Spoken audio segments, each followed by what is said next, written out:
Cinema produce చేసేటప్పుడు talents ప్రకారం ఎవరైనా ఆలోచిస్తారా? లేదు కదా. అంతేందుకు కల్కి సినిమా తీసుకోండి, అందులో బుజ్జి క్యారెక్టర్ అని ఉంటుంది, అది అవసరం లేదు ఆ క్యారెక్టర్. ఎందుకంటే ఒక 54 ఏళ్ళ రవీంద్ర భారతి చరిత్రలో సినిమాలు ప్రదర్శించలేదు, నా సినిమాలతో ప్రారంభించాను. మీ జీవితం అనేక మలుపులు తిరిగింది. అమెరికా ఎందుకు వెళ్ళాలనుకున్నారు? మా అమెరికాలో వాషింగ్టన్ DC ప్రాంతంలో ఏ కార్యక్రమం జరిగినా కూడా పిలుపు ఛానల్ లేకపోతే జరగని పరిస్థితిలో వచ్చింది. బలవంతంగా నా మీద రుద్దబడింది. ఎందుకంటే అప్పుడు ప్రతి రంగంలో, ఇప్పుడు నవంబర్ 14కి పాటల కార్యక్రమం వాళ్ళకి బహుమతులు ఇస్తామన్నాం. ఎవరి దగ్గర డబ్బులు లేవు, అందరు స్టూడెంట్స్ అప్పుడు డిగ్రీలో. ఫస్ట్ టైం మాకు కేసీఆర్ అప్పుడు ఎలక్షన్లో పోటీ చేస్తున్నాడు, ఇట్లా పోయి అడిగితే 200 రూపాయలు ఇచ్చారు. రోజు ఎంతో వందల మంది చిన్న చిన్న పసిగుడ్డులు కుక్కలు పిలుచుకుపోతున్నాయి, పెంటల మీద పడేస్తున్నారు, చాలా దారుణంగా చేస్తున్నారు, పురిటిలోనే చంపేస్తున్నారు. ఎందుకు అంటే సమాజానికి భయపడితే. ఒక అమ్మాయి ప్రెగ్నెంట్ అయింది అంటే పక్కన ఒక పురుషుడు లేకపోతే కాదు, కానీ పురుషుడు ఎక్కడన్నా బాధించబడుతున్నాడా? ఇక్కడ మన వాళ్ళు అబ్బో ఆమె పెళ్ళి అయిపోయి, అది పెళ్లి కాకముందే తల్లి అయింది, అది అడవిడి చేసి ఆమె చచ్చిపోవడమో లేకపోతే పిల్లల్ని చంపడం వరకు వదలరు మన సమాజం.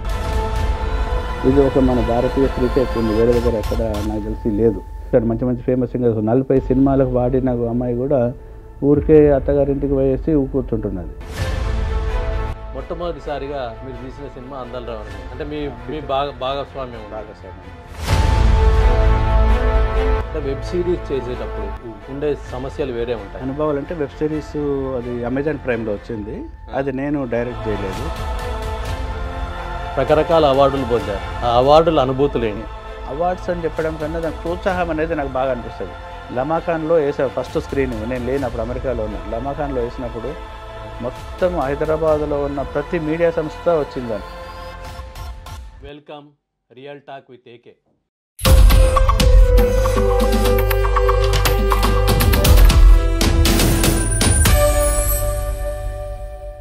ప్రస్తుతం మన ముందు అమెరికాలో నివసించే వేణు నక్షత్రం గారు ఉన్నారు.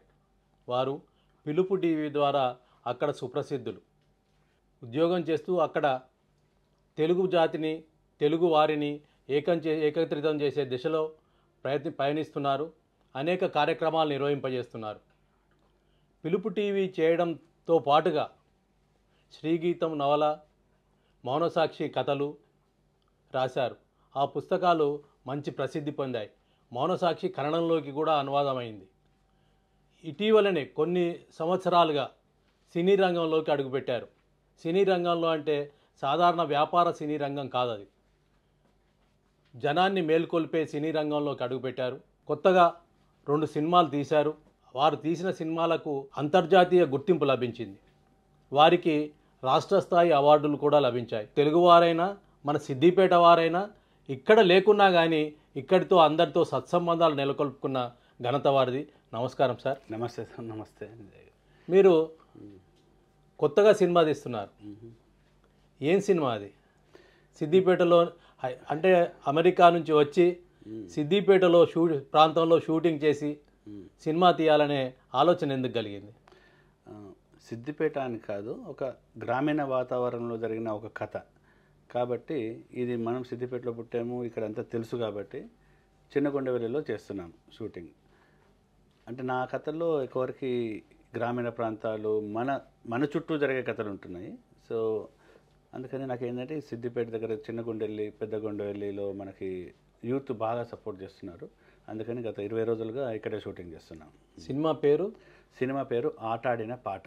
ఆటాడిన పాట అంటే నృత్యకారునికి సంబంధించిందా, గాయకునికి సంబంధించిందా? గాయకులకు సంబంధించింది.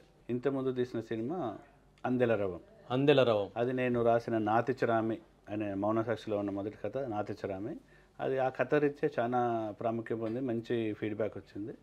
ఆ కథని సినిమాగా చేసి అదొక డాన్సర్ స్టోరీ. ఇటీవలనే హరిశంకర్ ద్వారా మన హరిశంకర్ గారి చేతుల మీదుగా దాని టీజర్ కూడా రిలీజ్ అయింది. దానికి స్టోరీ, కథ, screen play, most of the direction part కూడా నేనే చేశాను. అట్లా అది డాన్సర్ స్టోరీ, ఇది సింగర్ స్టోరీ. అట్లా అనుకోకుండా కలిసి. అంటే అంతకుముందు కూడా కొన్ని డాక్యుమెంటరీలు తీశారు కదా? డాక్యుమెంటరీ ఏం కాదు, షార్ట్ ఫిలిమ్స్. అన్ని షార్ట్ ఫిలిమ్స్. అన్నిటి కూడా అంతర్జాతీయ స్థాయిలో మంచి గుర్తింపు వచ్చింది. ఎంతెంత దూరం అనే సినిమాకి నేను చేసిన 3 లఘు చిత్రాలు. ఎంతెంత దూరం, అవతలి వైపు, పిలుపు, ఈ 3 సినిమాలు రవీంద్ర భారతిలో ప్రారంభించిన సినీవారం అనే కార్యక్రమంలో ఆ కార్యక్రమాన్ని ప్రారంభం చేయడానికి నా సినిమాలు ఎంచుకోవడం అనేది నాకు ఒక గుర్తింపు, మంచి అతిపెద్ద గుర్తింపు అది. ఎందుకంటే ఒక 54 ఏళ్ళ రవీంద్ర భారతి చరిత్రలో సినిమాలు ప్రదర్శించలేదు. మొట్టమొదటిసారి నా సినిమాలతోటి ప్రారంభించారు. అంతకన్నా ఘనత ఏం కావాలి. ఆ రోజు అది మన బి నరసింహరావు గారి చేతుల మీదుగా మన అల్లాంటి శ్రీధర్ గారు, కాకరాల గారు, మన భూపాల్ రెడ్డి గారు వీళ్ళందరి సమక్షంలో సినిమాలు ప్రదర్శించడం అనేది నాకు ఒక మంచి అవార్డు లాంటిది. మీ జీవితం అనేక మలుపులు తిరిగింది. సిద్దిపేటకు సంబంధించిన వారు, ఉద్యోగరీత్యా మీ నాన్న ఉపాధ్యాయ వృత్తి అనుకుంటా, అంతే, టీచర్. మీరు ఇంజనీరింగ్ చేసిన తర్వాత, సాఫ్ట్వేర్ రంగంలో చేసిన తర్వాత అమెరికా ఎందుకు వెళ్ళాలనుకున్నారు? అమెరికా వెళ్ళడంలో కారణాలు ఏంటి? అప్పుడు ఉద్యోగాల అవకాశాలే కారణమా లేదా ఇంకేమైనా? అంటే నేను ఇంజనీరింగ్ చేయలేదు. బీఎస్సీ సిద్దిపేటలో మొత్తం బీఎస్సీ వరకు మ్యాథమెటిక్స్, బీఎస్సీ అంటే సైన్స్ చేశాను. MPC correct. చేసిన తర్వాత హైదరాబాద్లో మళ్ళీ ఎంసీఏ చేశాను. ఎంసీఏ ద్వారా వెళ్ళాను. అంటే నేను ఎప్పుడు ఏదో అమెరికా వెళ్ళాలి, ఇంకేదో చేయాలని నేను ఎప్పుడూ ఆలోచించలేదు. నా ప్రస్తుత పరిస్థితి ఎట్లా ఉందో అవే పరిస్థితిలో ఎంట్రీ చేస్తూ పోతూ ఉన్నాను. అనుకోకుండా అవకాశాలు వచ్చినాయి ఎంసీఏ కాబట్టి. అక్కడ అప్పుడు 2000/2K సీజను, చాలామంది సాఫ్ట్వేర్ నిపుణులు కావాలి అని చెప్పేసి అవకాశం వస్తే వెళ్ళిపోయాను. కానీ నేను ఎప్పుడు ఏదో అమెరికాకు పోవాలని మాత్రం ఆ వైపుకి ఎప్పుడు ఆలోచించలేదు. నా చుట్టూ జరిగే అప్పటికి నేను కొన్ని కథలు రైటర్గా కొన్ని కథలు కూడా రాశాను. ఆంధ్రజ్యోతి సెంటర్ స్పీడ్లో కూడా ఈ వారం కథలు వచ్చింది. సో అట్లా జర్నీ జరిగింది. ఆ పరిస్థితుల్లో అంటే ఒక అవకాశం రావడము అంటే మా మన ఆర్థిక పరిస్థితుల దృష్ట్యా కూడా సరే పోతే బాగానే ఉంటుంది అందరూ అన్నట్టు వెళ్ళిపోవడం. అంతమించి అక్కడ పోవాలి ఒక ప్యాషన్ ఏదో అని దానికోసం తిరిగింది అయితే లేదు. చాలామంది సాహిత్యకారులు ఉద్యోగరీత్యా అమెరికా వెళ్ళారు, కానీ వారు సాహిత్యానికి ఉద్యోగానికే పరిమితమయ్యారు. మీరు సాహిత్యకారులే కాకుండా అటు ఉద్యోగం కాకుండా పిలుపు టీవీ ఏర్పాటు చేయాల్సిన అవసరం ఏమి ఏర్పడ్డది? అక్కడ ఆలోచన ఎందుకు వచ్చింది? పిలుపు టీవీ అనేది నా యాక్చువల్గా చెప్పాలంటే దాన్ని బలవంతంగా నా మీద రుద్దబడింది. ఎందుకంటే అప్పుడు ప్రతి రంగంలో, సాహిత్య రంగంలో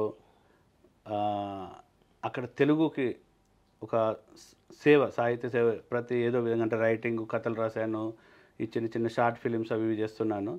ఆ సమయంలో ఒక ఛానల్, అక్కడ అమెరికన్ ఛానల్ అంటే సౌత్ ఏషియన్ ఛానల్ వాళ్ళు తెలుగు వాళ్ళు ఎక్కువ మెజార్టీ ఉన్నారు కదా, మన ఛానల్ని తెలుగు కూడా పెడితే బాగుంటుంది అని చెప్పేసి వాళ్ళకు ఒక ఐడియా వచ్చింది. అది 2010లో అనుకుంటాను. అని చెప్పేసి వాళ్ళు నన్ను సంప్రదించడం జరిగింది. అంటే చాలామందిని అడిగారు తెలుగు ఛానల్ పెడుతున్నామని చెప్పేసి. అక్కడ తెలుగు సంఘాల నాయకుల్ని, ప్రెసిడెంట్స్ ఉంటారు కదా, వాళ్ళందరినీ ఇట్లా మీరు ఏమన్నా మాకు హెల్ప్ చేయండి అంటే ప్రతి ఒక్కరు సూచించిన పేరు నాదే. మేము ఎవరము చేయలేము, వేణు నక్షత్రం వాళ్ళందరూ తప్పించుకొని ఉద్దేశారు. అంటే నాకు పెద్దగా టీవీ అనేది ఇంట్రెస్ట్ అయితే లేకుండే. ఇక సరే చూద్దాము ఇది ఒక రంగం కదా అని ఆమె బలవంతం పెట్టడం వల్ల స్టార్ట్ అయిపోయింది. ఆ విధంగా ఒక 1 year అమెరికన్ నెట్వర్క్ మీద ఎవ్రీ రోజు పొద్దున, ఆదివారం పొద్దున మా ఛానల్ వచ్చేస్తుండే. అంటే తెలుగుకు సంబంధించిన మాదే ఛానల్గా నేను పెట్టిన కాంటెంట్ మన వాళ్ళే తెలుగు వాళ్ళ టాలెంట్స్, డాన్సర్సు, సింగర్సు, రైటర్సు అన్నట్టు ఇక్కడ లోకల్ జరిగే ఈవెంట్స్ ఇవన్నిటిని ఎవ్రీ ఆదివారం పొద్దున్నే అమెరికన్ ఛానల్లో వచ్చేస్తారు. అట్లా మొట్టమొదటిగా అమెరికన్ నెట్వర్క్ మీద వచ్చిన ఛానల్ కూడా మాకు పిలిపోయా. కాకపోతే ఏంటంటే దాన్ని ఇప్పుడు ఈ రీచేబుల్ అంటే అంత పొద్దున్న ఎవరు చూస్తారు టీవీ, మనకు ఆర్థిక పరిస్థితులు దానికి చాలా ఖర్చు అయ్యేది. అది నా జీతంలో నుంచి, నా శాలరీ నుంచి కట్ చేసి పెట్టడమే తప్ప దానికి ఎక్కడ మనకు పెద్దగా లేదు. కమ్యూనిటీ పెద్దలు కొద్దిమంది బాగానే హెల్ప్ చేశారు. నేను అడిగితే సపోర్ట్ చేశారు. సో అట్లా జరిగినాక ఒక 1 year తర్వాత ఇంకా అది ఆర్థికంగా బాగాలేదు, సమయం ఎక్కువైపోతుందని చెప్పి దాన్ని వెబ్ ఛానల్గా మార్చుకొని మనకి ఇష్టమైన కంటెంట్ పెట్టేసుకొని అట్లా గత 10 ఏళ్ళ నుంచి నడిపిస్తున్నారు. అట్లా మాకు ఇప్పుడు ఏమైందంటే లాస్ట్కు ఈ 10 ఏళ్ళ తర్వాత మా అమెరికాలో వాషింగ్టన్ DC ప్రాంతంలో ఏ కార్యక్రమం జరిగినా కూడా పిలుపు ఛానల్ లేకపోతే జరగని పరిస్థితిలో వచ్చింది. తెలుగు కార్యక్రమం వాళ్ళు మనల్ని పిలుస్తారు, మేము ఖచ్చితంగా వాళ్ళ కవరేజ్ అన్ని చేస్తాము, ఇంటర్వ్యూలు చేస్తాము. అట్లా ఆ పరిస్థితికి అయితే రావడం ఒక గర్వంగా చెప్పుకోవచ్చు. అంటే డల్లాస్ లాంటి ప్రాంతంలో తెలుగు వారు ఎక్కువగా ఉంటారని అంటారు. వాషింగ్టన్ DCలో కొంత తక్కువే దాంతో పోల్చుకుంటే. మరి అక్కడ ఈ ప్రేరణ కలగడానికి కారణం ఏంటి? అందరికీ అంటే వాషింగ్టన్ DC ఏరియాలో కూడా చాలా మంది ఉన్నారు. డల్లాస్ అనేది ఒక పేరు వచ్చేసింది. అవును. తెలుగు వాళ్ళు ఇక్కడ కూడా ఉన్నారు. కాకపోతే డల్లాస్లో వ్యాపార రీత్యా బాగా తెలుగు వాళ్ళ రెస్టారెంట్స్ అయితేంది, బిజినెస్లు, బట్టల షాపులు, దానివల్ల ఒక మంచి పేరు వచ్చింది. ఇంతకుముందు న్యూజెర్సీ ఉండేది బాగా, ఇప్పుడేమో డల్లాస్ పేరు వచ్చింది. వర్జీనియాలో కూడా ఉన్నారు. వర్జీనియా ఏంటంటే ఇది సెంట్రల్ గవర్నమెంట్ ఉద్యోగాలు బాగుంటాయి కాబట్టి చాలామంది ప్రభుత్వ ఉద్యోగాలు ఇట్లా ప్రైవేట్ ఉద్యోగాలలో ఉంటారు, ఎక్కువ బిజినెస్లు లేవు. కానీ తెలుగువారు చాలా ఉన్నారు. సో అందుకని చెప్పి అక్కడ ఆ తెలుగు సంఘాల ద్వారా సహకారంతో, ఆ ఛానల్ సహకారంతో మనం అక్కడే పెట్టడం జరిగింది. ఇప్పుడు వెబ్ ఛానల్ కాబట్టి ఎక్కడి నుంచైనా యాక్సెస్ ఉంటుంది ప్రపంచవ్యాప్తంగా, ఎక్కడ ఉంది అక్కడి నుంచి కూడా కొన్ని చేస్తున్నాము. బట్ ఇది ఏంటంటే లిమిటెడ్. అంటే ప్రతి ఛానల్లో ఇప్పుడు ఆర్థిక పరంగా చూస్తే ఛానళ్ళలో ఎక్కడ కూడా పెద్దగా ఆర్థిక లాభాలు అయితే లేవు నాకు తెలిసినంత. అందుకని చెప్పి దాన్ని పెట్టుబడి పెట్టి ఇవన్నీ చేసేంత నేను వ్యాపారవేత్తను కాదు ఎప్పుడు. కానీ జస్ట్ మన సాహిత్యము ఇంతే తప్ప, సామాజిక సేవ తప్ప వ్యాపారం ఏదో డబ్బులు పెడతడం రావాలనేది ఎప్పుడూ ఆలోచించలేదు. కాకపోతే నా ఆలోచనలకి ప్రతి ఒక్కరు సహాయం చేశారు. మా దగ్గర ఉన్న చాలా వ్యాపార సంస్థలు వాళ్ళు వీళ్ళు ప్రతి ఒక్కరు అడగగానే, ఎందుకంటే నేను ఏ పని చేసినా స్వార్థంగా చేయలేదు. ఒక సమాజ సేవ తప్ప మనకేలా నాకేదో పేరు రావాలి, లేకపోతే వీళ్ళకేదో రావాలి, నాకు డబ్బులు రావాలంటే ఎక్కడ చేయలేదు.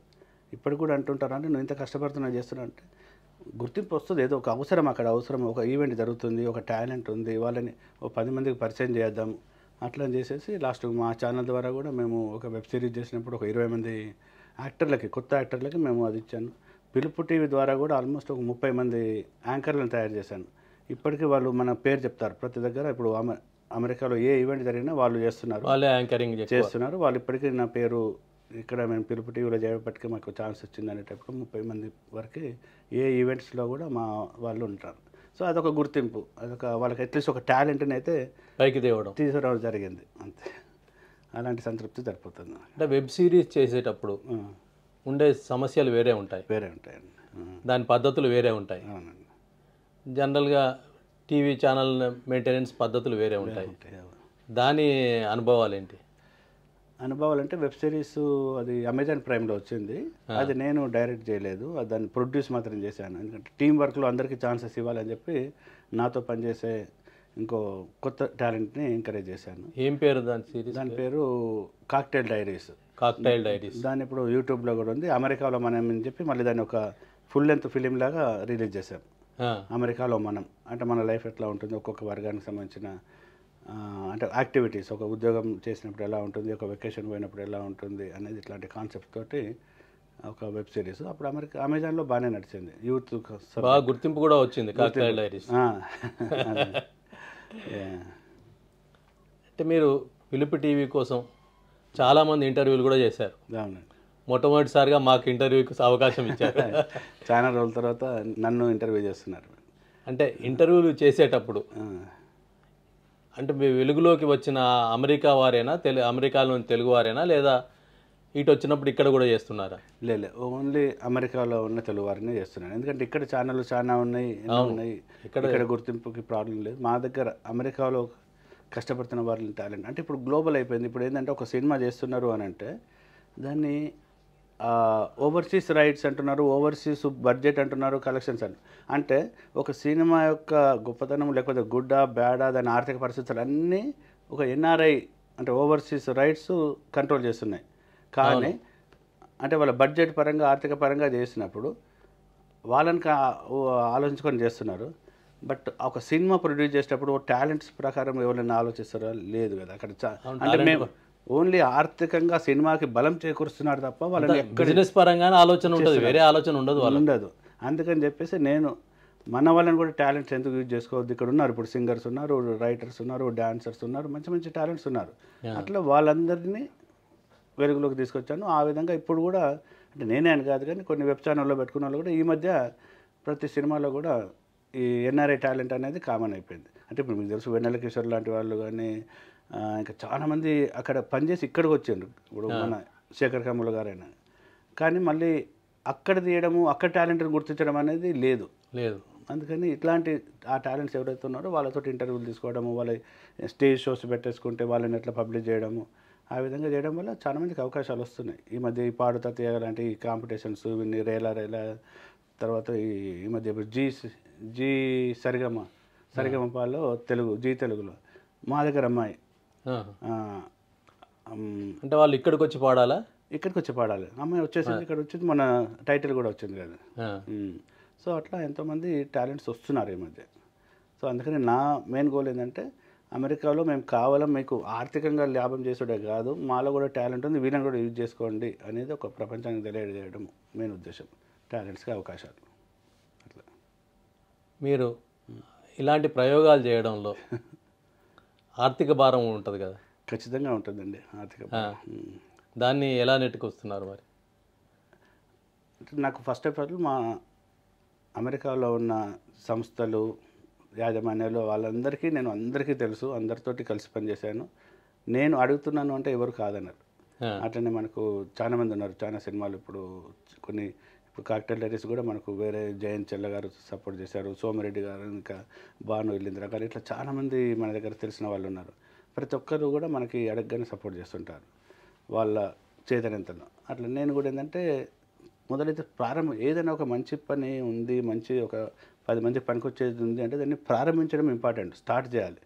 అది నిజంగానే బాగుంది అంటే మీకు సపోర్ట్ వస్తుంది. నాకు మొదటి నుంచి ఇప్పుడు కాదు, కాలేజీలో నుంచి నేను సిద్దిపేట డిగ్రీ కాలేజీలో చైతన్య విద్యార్థి వేదిక స్టార్ట్ చేశాను 89లో.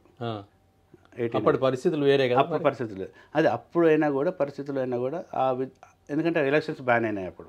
మరి విద్యార్థులకు ఎలక్షన్స్ బ్యాన్ అయినప్పుడు ఒక సంస్థలాగా ఉండాలి, వాళ్ళ హక్కుల కోసము లేకపోతే అవసరాల కోసం ఉండాలి అని చెప్పేసి అనుకొని అప్పుడు చైతన్య వేదికను స్టార్ట్ చేశాము. అది ప్రిన్సిపాల్ ఆధ్వర్యంలో అఫీషియల్గా ప్రిన్సిపాల్ మాకు సహకారం చేశాడు, స్టాఫ్ కూడా చేశారు. అట్లా 3 ఏళ్ళ వరకు ఒక బ్రహ్మాండ సంస్థ. ఏ కార్యక్రమాలు నిర్వహించేవారు అప్పుడు? చాలా అంటే ఎన్ఎస్ఎస్ కార్యక్రమాలు, అట్లాంటి ఎన్ఎస్ఎస్ విలేజ్లో సపోర్టు, కాలేజీలో మాత్రం టీచర్స్ డేలు. అంటే ఇప్పుడు ఒక సంస్కృతి, అప్పుడు ఈ ర్యాగింగ్ అనే సంస్కృతి ఉండేది, దానివల్ల చాలామంది నష్టపోయారు. దానికి అపోజిట్గా చేశాం వెల్కమ్ టు ఫ్రెషర్స్ అని. వెల్కమ్ టు ఫ్రెషర్స్ అని వాళ్ళందరినీ ఇంట్రడ్యూస్ చేసుకుంటూ పెద్ద మీటింగ్ పెట్టాం కాలేజీలో. యాన్యువల్ డేస్ పోస్ట్ చేశాను. తర్వాత ఏదైనా ఇప్పుడు ఒక ఆత్రేయ జన్మదినోత్సవం లేకపోతే జవహర్లాల్ నెహ్రూ నవంబర్ 14 ఇట్లాంటి ఏ ఈవెంట్ వచ్చినా కూడా ఆ రోజు వాటి నుంచి కొంచెం అవగాహన కలిగేయడం అట్లా చేసి. అప్పుడు కూడా నాకు ప్రారంభం చేసినప్పుడు దీంట్లో ఒక ఇంట్రెస్టింగ్ పాయింట్ ఏంటంటే చైతన్య వేదిక స్టార్ట్ చేసినప్పుడు కొత్త చేసాను, డబ్బులు కావాలి. ఇప్పుడు నవంబర్ 14కి పాటల కార్యక్రమం, వాళ్ళకి బహుమతులు ఇస్తాము. ఎవరి దగ్గర డబ్బులు లేవు, అందరు స్టూడెంట్స్ అప్పుడు డిగ్రీలో. ఫస్ట్ టైం మాకు కేసీఆర్ అప్పుడు ఎలక్షన్లో పోటీ చేస్తున్నాడు, ఇట్లా పోయి అడిగితే 200 రూపాయలు ఇచ్చాడు. ఆ కాలంలో 200 రూపాయలు ఇచ్చాడంటే మాకు అసలు మేము ఏదో 100 రూపాయలు సంపాదిద్దామని చాలా కష్టపడ్డాము. ఆయన ఒక్కడే 200 రూపాయలు ఇచ్చాడు. మీరు మంచి చేస్తున్నారు పని, ఇట్లాంటివి చేయాలని చెప్పేసి. అప్పుడు ఎలక్షన్స్లో అప్పుడు వాళ్ళ ఫాదర్ కూడా చనిపోయినట్టున్నాడు. ఆ టైంలో కూడా ఆయన ఎంకరేజ్ చేసి స్టార్ట్ చేశాడు. అదొకటి మా చైతన్య వేదికకి ఒక మంచి గుర్తింపులాగా అనిపిస్తుంది, మంచి అనుభూతి. అది ఎప్పటికీ ఒక మెమరబుల్ ఈవెంట్. అట్లా అంటే ఒక కార్యక్రమం ఎగ్జాంపుల్ ఎందుకు చెప్తున్నానంటే మంచిది అనుకొని ఒక మొదటి అడుగు వేయడం ఇంపార్టెంట్. అది ఎవరో వేయాలి. అట్లాంటి దాంట్లో నేను చాలా చేశాను. ప్రతి దాంట్లో ఒక మొదటి అడుగు ఏదైనా సరే చేద్దాం. అక్కడ అనుకున్నప్పుడు మాత్రం నేను ఇంకా దాన్ని వెనుకపోను. ఇది చేయాలనుకుంటే చేసి చూపిస్తాం అంతేగా. అట్లా ఎన్నో అమెరికాలో ఇప్పుడు టీవీ ఛానల్ అయితే ఏంది, రైటింగ్, బుక్స్, సినిమాలు, ఇట్లాంటివన్నీ ప్రతి దాంట్లో మొదటి అడుగు మాత్రం నేను ఖచ్చితంగా చేస్తాను అనుకున్నా. అంటే నా మనసు నచ్చాలి.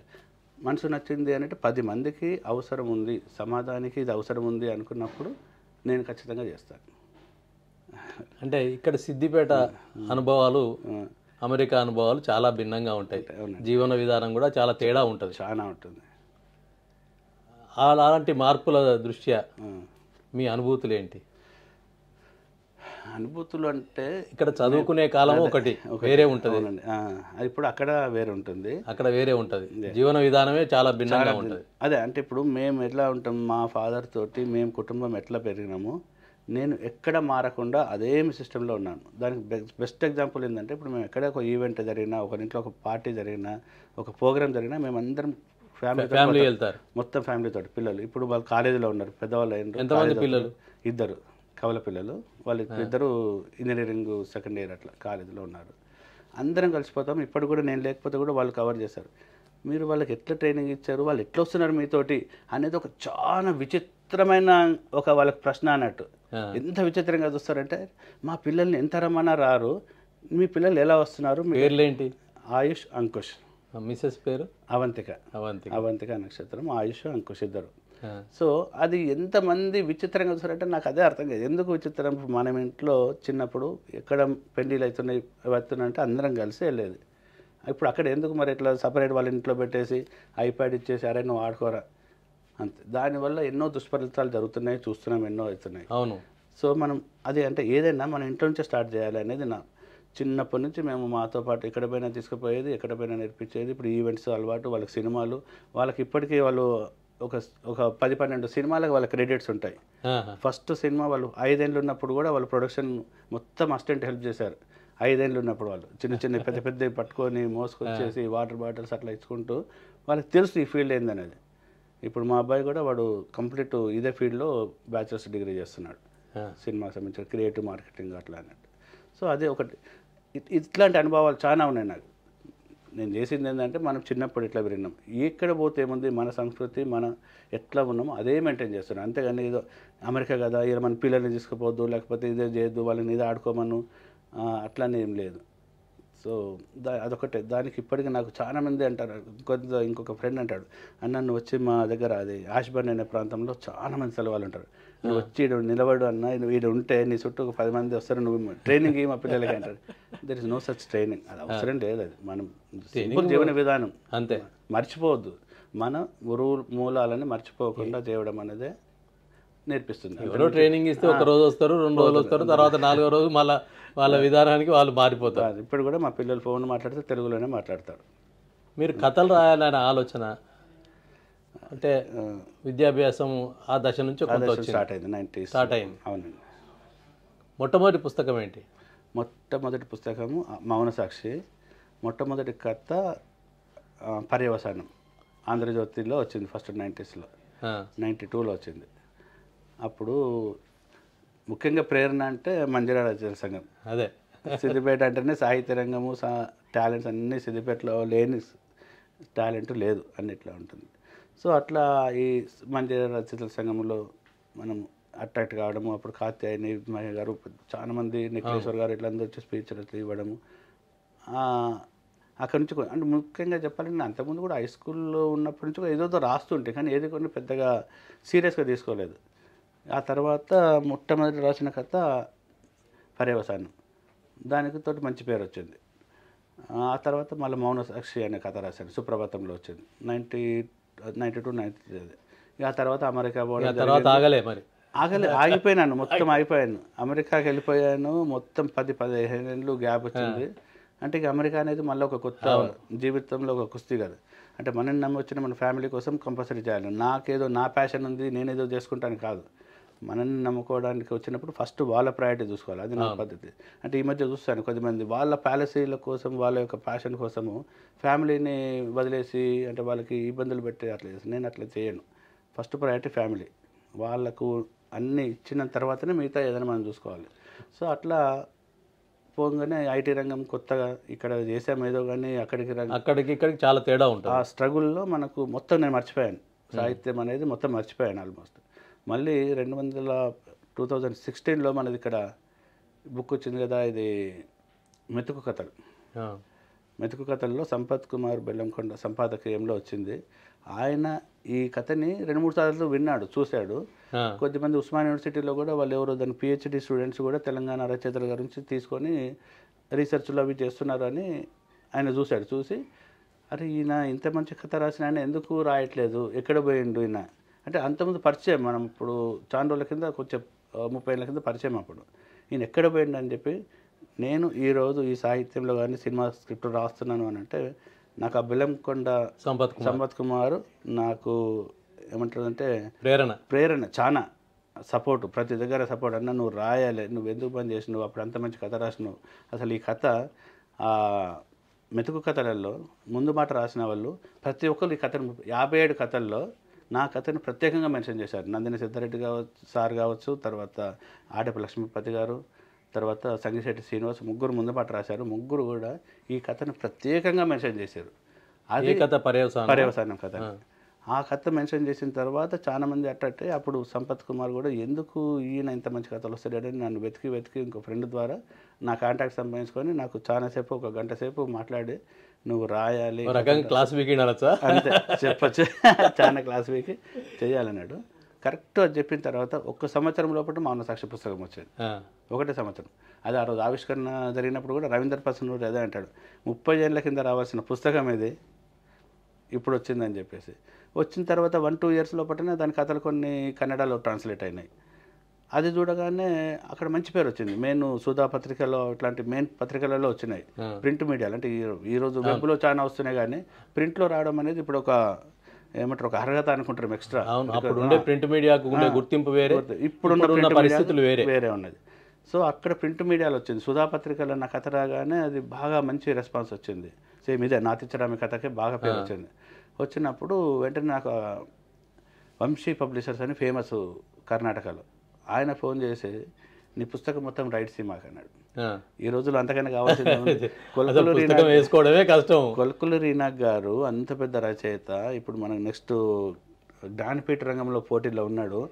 ఆయన కూడా చెప్పింది ఏంటంటే ఆయన పుస్తకము ప్రచురణకి 10-15 ఏళ్ళు వెయిట్ చేయాల్సి వచ్చిందని ప్రత్యేకంగా నాతో చెప్పాడు. అంటే అట్లాంటి పరిస్థితుల్లో తెలుగు గ్రంథాలు, తెలుగు రైటర్స్ కథలు ఉన్నప్పుడు ఒక కన్నడంలో నా కథని వాళ్ళు పుస్తకాన్ని మొత్తం వేయడం అనేది నాదిను పెద్దింటి అశోక్ కుమార్ గారిది ఇద్దరిది. ఆయన జాల పుస్తకం, నాది మౌన సాక్షి. 2 బెంగళూరులోనే రవీంద్ర కళాక్షేత్రంలో అయింది. అప్పుడు నేను లేను కానీ అమెరికాలో ఉన్నాను. బట్ అదొక మంచి గుర్తింపు.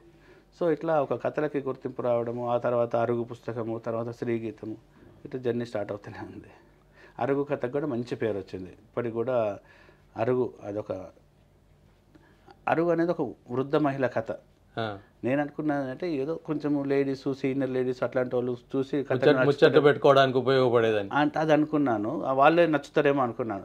కానీ చాలా మంది యూత్ పిల్లలు చిన్న అంటే 20s 25లో ఉన్న వాళ్ళు ఎంత ప్రేరణ పొందారు, ఎంత మంచి కామెంట్స్ రాశారు నాకు అని అంటే అదొక డిఫరెంట్ అనుభూతి అనిపిస్తుంది.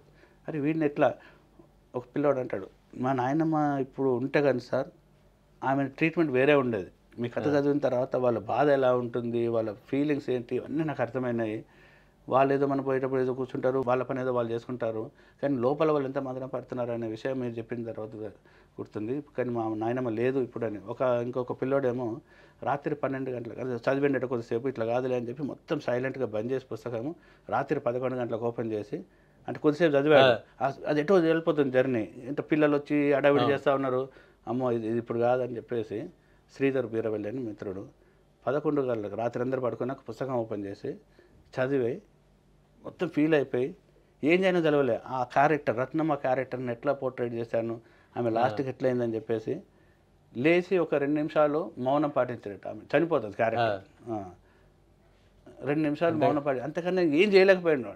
నాకు తెల్లారి ఫోన్ చేసి పాత్ర కోసం మౌనం పాటించాలని ఎవ్వరు లేరు చుట్టూ, ఒక్కడే నిల్చొని మౌనం పాటించి నాకు ఫోన్ చేసి తెల్లారి దాని గురించి ఇంత చెప్తుంటే ఒక రైటర్గా అంతకన్నా కావాల్సిందేముంది మనకి. సో ఇట్లా ప్రతి కథకి ఒక్కొక్క డిఫరెంట్ ఉంటాయి. మోస్ట్లీ మన చుట్టూ జరిగే ప్రేరణ కథలకి. శ్రీగీతం నవల అనుకుంటాం. శ్రీగీతం నవల అది సినిమా కోసం రాసుకున్న కథ. అది సినిమా అప్పుడు ఒక 5-6 ఏళ్ల క్రితం ఒక ప్రొడ్యూసరు వచ్చి ఒక సినిమా చేద్దాము అని అంటే దాని కథ అమెరికాలో ఉన్న ప్రొడ్యూసర్ అంటే మన తెలంగాణ వ్యక్తి చేసిన తర్వాత దానికోసం ఇక్కడ డబ్బులు ఇచ్చాడు. వెంటనే కథకి అడ్వాన్స్ అట్లా ఇచ్చినప్పుడు ఇక్కడ నేను కూడా రైటర్స్ని పెట్టేసుకొని అందరం కూర్చొని రోజు స్టోరీ డిస్కషన్స్ అన్నీ పెట్టేసుకొని ఒక 1 year వరకు కథ రాసి అన్ని పాటలు కూడా రికార్డ్ చేసి అన్నీ చేశాను. చేసిన తర్వాత ఆ ప్రొడ్యూసర్కి వేరే ఇంకో సినిమా వల్ల చాలా పెద్ద నష్టం వచ్చేసింది. సారీ వేణు ఇక నేను చేయలేను అన్నాడు. కానీ మేము ఎంతో కష్టపడ్డాము ఆ కథ. ఎంత అంటే అసలు అమెరికాకు ఇండియాలో మేము కూర్చోవాలని అంటే అక్కడ మాకు పగలు ఇక్కడ రాత్రి ఆ టైమింగ్స్ అంటే ఎవరో ఒకరు మిడ్నైట్ పని చేయాల్సిందే, 2-3 గంటల దాకా ఉండాల్సిందే. సో అట్లా చేసుకుంటా కూర్చొని అంత చేసినప్పుడు నాకు అదే అనిపించింది, ఈ కథని ఇంత మంచి కథని ప్రజలకు చేరాలి, ఇది సినిమా కోసం రావచ్చు ఏదైనా కావచ్చు కానీ అని చెప్పి నేను దాన్ని మళ్ళీ రివర్స్ ఇంజనీరింగ్ లాగా ఉన్న స్క్రిప్ట్ని నవలగా మార్చారు. కానీ అది ఎంత కష్టం అనేది నాకు అది స్టార్ట్ చేసేటప్పుడు తెలిసింది. ఎందుకంటే నవలను స్క్రిప్ట్ చేయడం, స్క్రిప్ట్ నవల చేయడం అనేది అది చాలా కష్టంగా అనిపించింది. అట్లా మొత్తానికైతే మంచి అనుభూతి వచ్చింది. అదే మన కొల్కులూరి నాగ్ గారు ఆవిష్కరణకు వచ్చాడు, ఆయనకు తెలియదు ఇదంతా స్టోరీ. ఆయన చూసి అరే ఇంత మంచిగా ఉంది సీన్స్, ఇది ఒక మంచి సినిమా తీయచ్చు కదా, ఒక్కొక్క సీన్ లాగా 100 సీన్స్ ఉంటాయి, మొత్తం 100 భాగాల్లో చూసేసి ఇది ఒక మంచి సినిమా తీయచ్చు కదా అని నాకు చెప్దాం అనుకున్నాడు.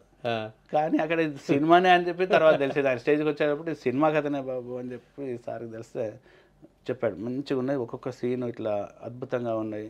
రాయలసీమ నేపథ్యం ఉంటుంది, తెలంగాణ నేపథ్యం ఉంటుంది. తెలంగాణ నేపథ్యంలో జరిగిన ఒక గ్రామంలో మన అనుబంధాలు ఎట్లుంటాయి, ఆ అమ్మాయి మధ్యలో చిన్నప్పుడు ఆ మైండ్ మీద ఎట్లా ఇంప్రెస్ అయింది మన తెలంగాణ యొక్క సంస్కృతి అనేది. తర్వాత ఒక హంటింగ్ స్టోరీ వాళ్ళిద్దరి మధ్యలో చిన్నప్పుడు, అది కాలేజీలో స్కూళ్ళు 5వ తరగతి 7వ తరగతి 8వ తరగతిలో కలిసిన వాళ్ళు మళ్ళీ పెద్ద పెరిగిన తర్వాత ఎప్పుడు కలిశారు అంటే వాళ్ళ పేర్లు తెలియదు, వాళ్ళ ఫాదర్ పేర్లు ఎవరికి గుర్తుండే కదా, ఇప్పుడు వచ్చిన 2 రోజులు. అట్లాంటిది ఏం తెలియనప్పుడు ఒక డెస్టినీని నమ్ముకున్న అమ్మాయి కథ, కలిసేదంటే కలుస్తాం అనే టైప్లో ఉన్నప్పుడు ప్రతిసారి ఒక హైడ్ అండ్ సీక్ టైప్లో ఉంటుంది. చాలాసార్లు కలుస్తుంటారు కానీ ఈమె ఎవరో తెలియదు, ఆయన ఎవరో తెలియదు. వాళ్ళ ముందే ఆడియన్స్ అందరికీ తెలుస్తారు వీళ్ళు ఈమె వీళ్ళు ఈయన అని. కానీ వాళ్ళిద్దరు ఎలా కలుస్తారు అనేది ఒక సస్పెన్స్ లాగా ఉంటుంది లాస్ట్ వరకు. సో జరిగినప్పుడు ఇది సింగిల్ మదర్ స్టోరీ. అంటే ప్రతి దాంట్లో నేను ఒక ఉమెన్ది ఇంపార్టెంట్ పాయింట్ పెడతాను. అమెరికాలో సింగిల్ మదర్ అంటే చాలా కామన్, పెళ్ళి అయినా కాకపోయినా పిల్లలు కానొచ్చు, ఎవరైనా సింగిల్ మదర్ అని గర్వంగా చెప్పుకుంటారు. తండ్రి ఎవడో కూడా తెలియదు, అట్లా అంటే చెప్పాల్సిన పని లేదు. కానీ ఇక్కడ మన ఇండియాలో ఇప్పటికి కూడా ఇంకా సంస్కృతి రాలేదు.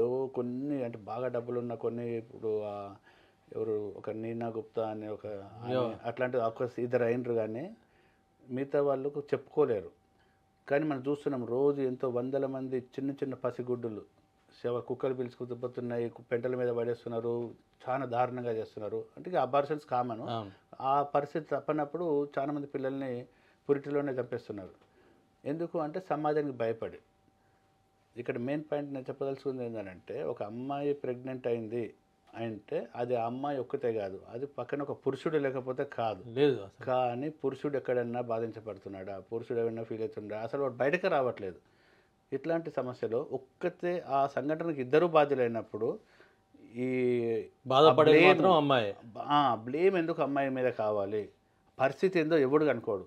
అంటే అందరూ కావాలని కావచ్చు, కొన్నిసార్లు యాక్సిడెంటల్ అవుతుంది, కొన్నిసార్లు ఫోర్స్ఫుల్గా అవుతాయి, ఇవన్నీ చూస్తున్నాం. కానీ బాధ్యత మాత్రం అమ్మాయి ఒక్కతే తీసుకుంటుంది. ఎందుకు అనేదాన్ని మనం ఒక డిఫరెంట్ వేలో చెప్పి, అంటే మన సమాజంలో ఇంకా మన ఈ వ్యాలంటైన్స్ డేస్ అట్లాంటి అవన్నీ మనం సంస్కృతి సింగిల్ మదర్ అయినా సరే ఆమెకు ఒక రెస్పెక్ట్ ఉంటుంది, అవన్నీ చేస్తున్నది. ఇక్కడ మన వాళ్ళు అబ్బో ఆమె పెళ్ళి అయిపోయి అది పెళ్లి కాకముందే తల్లి అయింది, అది రకరకాల హీనంగా చూడడం, ఆమె చచ్చిపోవడమో లేకపోతే పిల్లల్ని చంపడం వరకు వదలరు. మన సమాజం ఒక రకంగా హింసనే చాలా పెద్ద హింస. సో ఇట్లాంటి అంశాన్ని ఈ నేను ఈ కథ ద్వారా చెప్పదలుచుకున్నాను. ఒక మిడిల్ క్లాస్ ఫ్యామిలీలో, హై క్లాస్ ఫ్యామిలీలో ఎవడు పట్టించుకోడు ఇట్లాంటివి. అవును, కేవలం middle class families, lower middle class, high క్లాస్లో 10 విడాకులు అయితే 10 పెళ్ళిళ్ళు అయితే ఎవరు పట్టించుకోరు, దాని గురించి ఎవరు మాట్లాడాడు. కాకపోతే ఇవాళ రేపు ఉన్న యూట్యూబ్ ఛానల్ వాటిని క్యాష్ చేసుకోవడానికి ట్రై చేస్తారు. కానీ ఈ middle class families, lower middle class families ఇట్లాంటివి అయినప్పుడు అందరూ పాపం ఆ సూటిపోటి మాటలకి అమ్మాయి ఆమె చనిపోవడమో లేకపోతే పిల్లల్ని తీసుకుపోయి చంపేయడమో ఇట్లా చూస్తుంటాం. మొన్న అంటే ఇప్పటికి కూడా మొన్న రీసెంట్గా ఒక కుషాయిగూడలో అందరూ ఏదో మాట్లాడుతున్నారు, సడన్గా పైన బిల్డింగ్ నుంచి ఒక చిన్న పసిపాప కిందికి దూకింది, పడేసిర్రు. చిన్న దూకలే, చిన్న పాప పసిగుడ్డు. అవును, వాళ్ళందరూ మాట్లాడుతున్నారు, ఎక్కడికి వచ్చి పడేది, ఏ అపార్ట్మెంట్లో పడదో ఎవరికి తెలియదు. ఎంత దారుణం చూడండి, అది చిన్నపిల్ల, చిన్న పసిపిల్ల. అంటే సమాజానికి ముఖం చూపించుకోలేక ఆ పిల్లని చంపేసేసి మళ్ళీ వచ్చేస్తారు అట్లానే. సో అట్లాంటివి కావద్దు. అంటే తప్పు ఎక్కడ జరిగింది దాన్ని కనీసం సమాజానికి చెప్పుకోగలగాలి, వాళ్ళు ధైర్యంగా పోరాడాలి అంతే. అంటే ఇప్పుడు ఒకప్పుడున్న పరిస్థితికి ఇప్పుడు పరిస్థితికి చాలా డిఫరెన్స్ ఉంది. అమ్మాయిలు కూడా ఆర్థికంగా పనులు చేసుకుంటున్నారు, వాళ్ళు ఉన్నారు, ఆర్థిక స్వాతంత్రం అన్నీ ఉన్నాయి. ఉన్నప్పుడు సమాజానికి ఇట్లాంటి వాటికి భయపడకూడదు అనేది నా పాయింట్. మీరు ప్రధానంగా సామాజిక అంశాలను తీసుకునే కథలు రాశారు, నవలు రాశారు. ఖచ్చితంగా సినీ రంగంలోకి షార్ట్ ఫిలింలోకి వచ్చిన తర్వాత అవి షార్ట్ ఫిలింలు కూడా సామాజిక అంశాలేనా? అన్నీ ఖచ్చితంగా, ఏదైనా సామాజిక అంశం ఖచ్చితంగా ఉంటుంది. మొట్టమొదటిసారిగా మీరు తీసిన సినిమా అందలరావణ మీది, అంటే మీ భాగస్వామ్యం ఉంది, చాలా ఉంది. దాని అనుభవాలు ఏంటి? అది ఇది అంటే ఎప్పుడు రిలీజ్ అయ్యే అవకాశాలు ఉన్నాయి మీకేమైనా? ఇటీవలనే హరీష్ శంకర్ గారి చేతుల మీదుగా టీజర్ రిలీజ్ అయింది. ఇది కోవిడ్ టైంలో చేసినాము 2000. అంటే నృత్య ప్రధానమా? అందలరావు మీద అంటేనే పేరే నృత్యానికి సంబంధించిన పేరుంది కానీ అది నృత్యానికి సంబంధించింది కూడా అంతర్లీనంగా ఉంటుంది. కానీ మెయిన్ ఒక ఉమెన్ సమాజంలో ఎలా అంటే ఒక హస్బెండ్తో ఒక ఫ్యామిలీ ఈవెంట్స్లో ఒక ఇష్యూ వచ్చినప్పుడు అన్ని రకాలుగా నీకు సపోర్ట్ చేస్తా అన్న ఒక భర్తనే ఒక చిన్న విషయం వల్ల ఆయన వెనకకు పోయినప్పుడు ఆ అమ్మాయి మాత్రం ఆమె డ్రీమ్ని, ఆమె ఒక కళలు ఒక డాన్సర్ కావాలి అంటే డాన్సర్ అంటే ఒక డాన్సర్ కాదు, 5 రంగాల్లో నిష్ణాతులు కావాలి. వివిధ రంగాలు 5 డాన్సులు, కూచిపూడి, భరతనాట్యం, ఒడిస్సీ, ఇట్లాంటి మయూర్భంజు, ఇంకో కథాకళి ఇట్లాంటివి ఉన్నప్పుడు ఆ అమ్మాయి ఎట్లా అంటే ఆమె గోలే అది, దానికోసమే బతుకుతుంది, దానికోసమే వాళ్ళ ఫాదర్ సపోర్ట్ చేస్తున్నాడు. చేసినప్పుడు పెళ్ళి కూడా పక్కలో సూటిపడి మాటలు అంటూనే ఉంటారు, ఇంకా 30 ఏళ్ళు వచ్చింది ఇంకెప్పుడు పెళ్లి చేస్తావు అని వాళ్ళ అమ్మ అంటూ ఉంటుంది. నువ్వు ఏందా మా వాళ్ళందరికీ నేను జవాబు చెప్పలేక వస్తున్నాను, నువ్వు పెళ్లి చేసే అమ్మాయికి అంటారు. అంటే పెళ్లి చేస్తే హస్బెండ్ చూసుకుంటాడానికి గ్యారంటీ లేదు, అందుకని చెప్పి ఫాదర్ ఫుల్ సపోర్ట్ చేస్తాడు. అమ్మాయి నువ్వు నీ డ్రీమ్ ఏమిటో నువ్వు చేసేయి అని.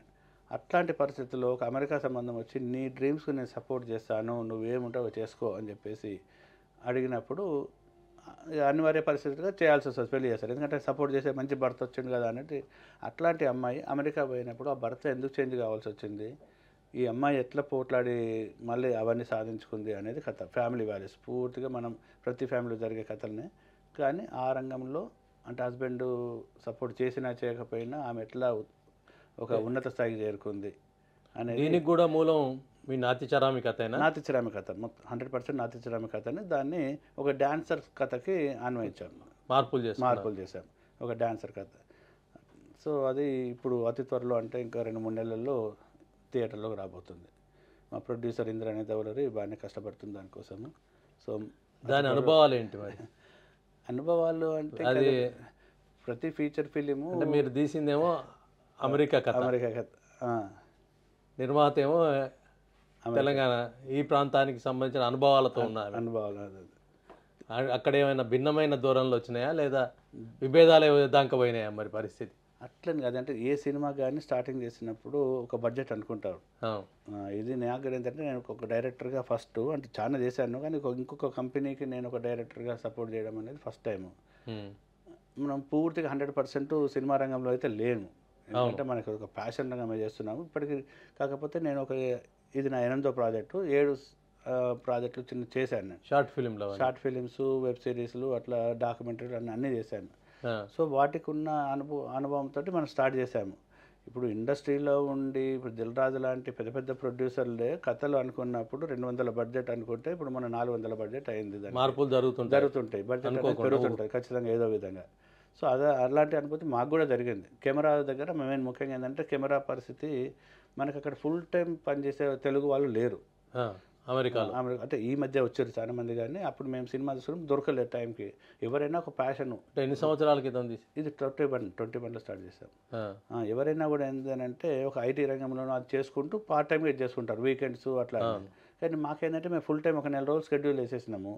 ఆ సమయంలో కావాలంటే ఎవరైతే ఫుల్ టైం చేస్తున్నారో వాళ్ళని అనుకున్నాము. హర్ష మాధేశ్వర్ అని చెప్పి అక్కడ డల్లస్లో ఉంటాడు, ఈజ్ నాన్ తెలుగు అంటే హిందీ. వాళ్ళు చేసే ఉద్యోగం వదిలేసి రావాలి, ఈయన ఫుల్ టైమే ఉన్నాడు. ఫుల్ టైం ఉన్న వాళ్ళనే తీసుకుందాం అనుకున్నాము. సో అట్లా ఆయనకి హిందీ తెలుగు అర్థం కాకపోవడము, ఆయన మళ్ళీ టెక్నీషియన్స్ అందరూ హాలీవుడ్లో పనిచేసిన వాళ్ళు 2-3 ఉన్నారు, అంటే మంచి హాలీవుడ్ వాళ్ళు, అమెరికన్స్. సో ఇట్లాంటి కమ్యూనికేషన్స్ కొంచెం డిఫరెంట్ అయిపోయింది. అట్లా వాళ్ళు ముఖ్యంగా ఏంటంటే హాలీవుడ్ టెక్నీషియన్స్ తీసుకోవడం వల్ల వాళ్ళ స్టాండర్డ్స్కి మ్యాచ్ చేసుకోవడానికి మాకు ఖర్చు డబుల్ అయిపోయింది, ఆల్మోస్ట్ డబుల్ అయిపోయింది. అంతకుమించి ఇంకా మిగతా ఏం లేదు. మిగతా అంటే మనకు కమ్యూనిటీ సపోర్ట్, ఎవరిని అడిగినా కూడా ఒక లొకేషన్ అంటే 100% సినిమాలో చాలా అన్ని మెయిన్ డ్రామా అంతా మా ఇంట్లోనే జరిగింది. మా బెడ్రూము, మా హాలు, మా బాల్కనీ, మా మీ ఇల్లు మొత్తం సినిమా హాలే మొత్తం. 4 రోజులు అంతకన్నా షూటింగ్ అయిపోయింది. 4 రోజులు మా ఇంట్లో మొత్తం ప్రతి ఒక్క పార్ట్ సినిమాలో ఉంటుంది. అంతేకాకుండా మా కారు, ఇంకా అన్నీ, మా బాల్కనీ, మా ఫ్రంట్, మా బ్యాక్, అట్లనేట్టు మా ఇంట్లో మొత్తం 100% షూటింగ్కి ఇచ్చేసినాము. ఇక తర్వాత కొన్ని లొకేషన్స్ బయట కూడా ఎవరికైనా ఫోన్ చేస్తే వచ్చి చేసుకోండి మా ఇంట్లో అని చెప్పేసి అట్లా ప్రతి ఒక్కరిని అందరు సపోర్ట్ చేస్తారు. నేను అన్ని 100% నా చేతుల మీద అప్పటికున్న పరిచయాల వల్ల మనం ఎక్కడ లొకేషన్స్ కోసం ఇబ్బంది పడలేదు. మీ ఇంట్లో వచ్చి చేస్తున్నామంటే ఒక్కొక్కరు 2 మిలియన్ 3 మిలియన్ హౌసెస్ పెద్ద పెద్దవి అయినా కూడా వాళ్ళు ఆనందంగా ఒప్పుకున్నారు. వేణు నువ్వు చేసుకో, నీకు అంతకన్నా ప్రాబ్లం మాకేం లేదు, నీకు హెల్ప్ చేయడం కన్నా హ్యాపీనెస్ ఏం లేదు అని చెప్పేసి అందరూ ఫ్రీగా ఓపెన్గా మనకు సపోర్ట్ చేశారు. అట్లా 4-5 లొకేషన్స్ ఇండ్లు చేసినాం అన్నట్టు.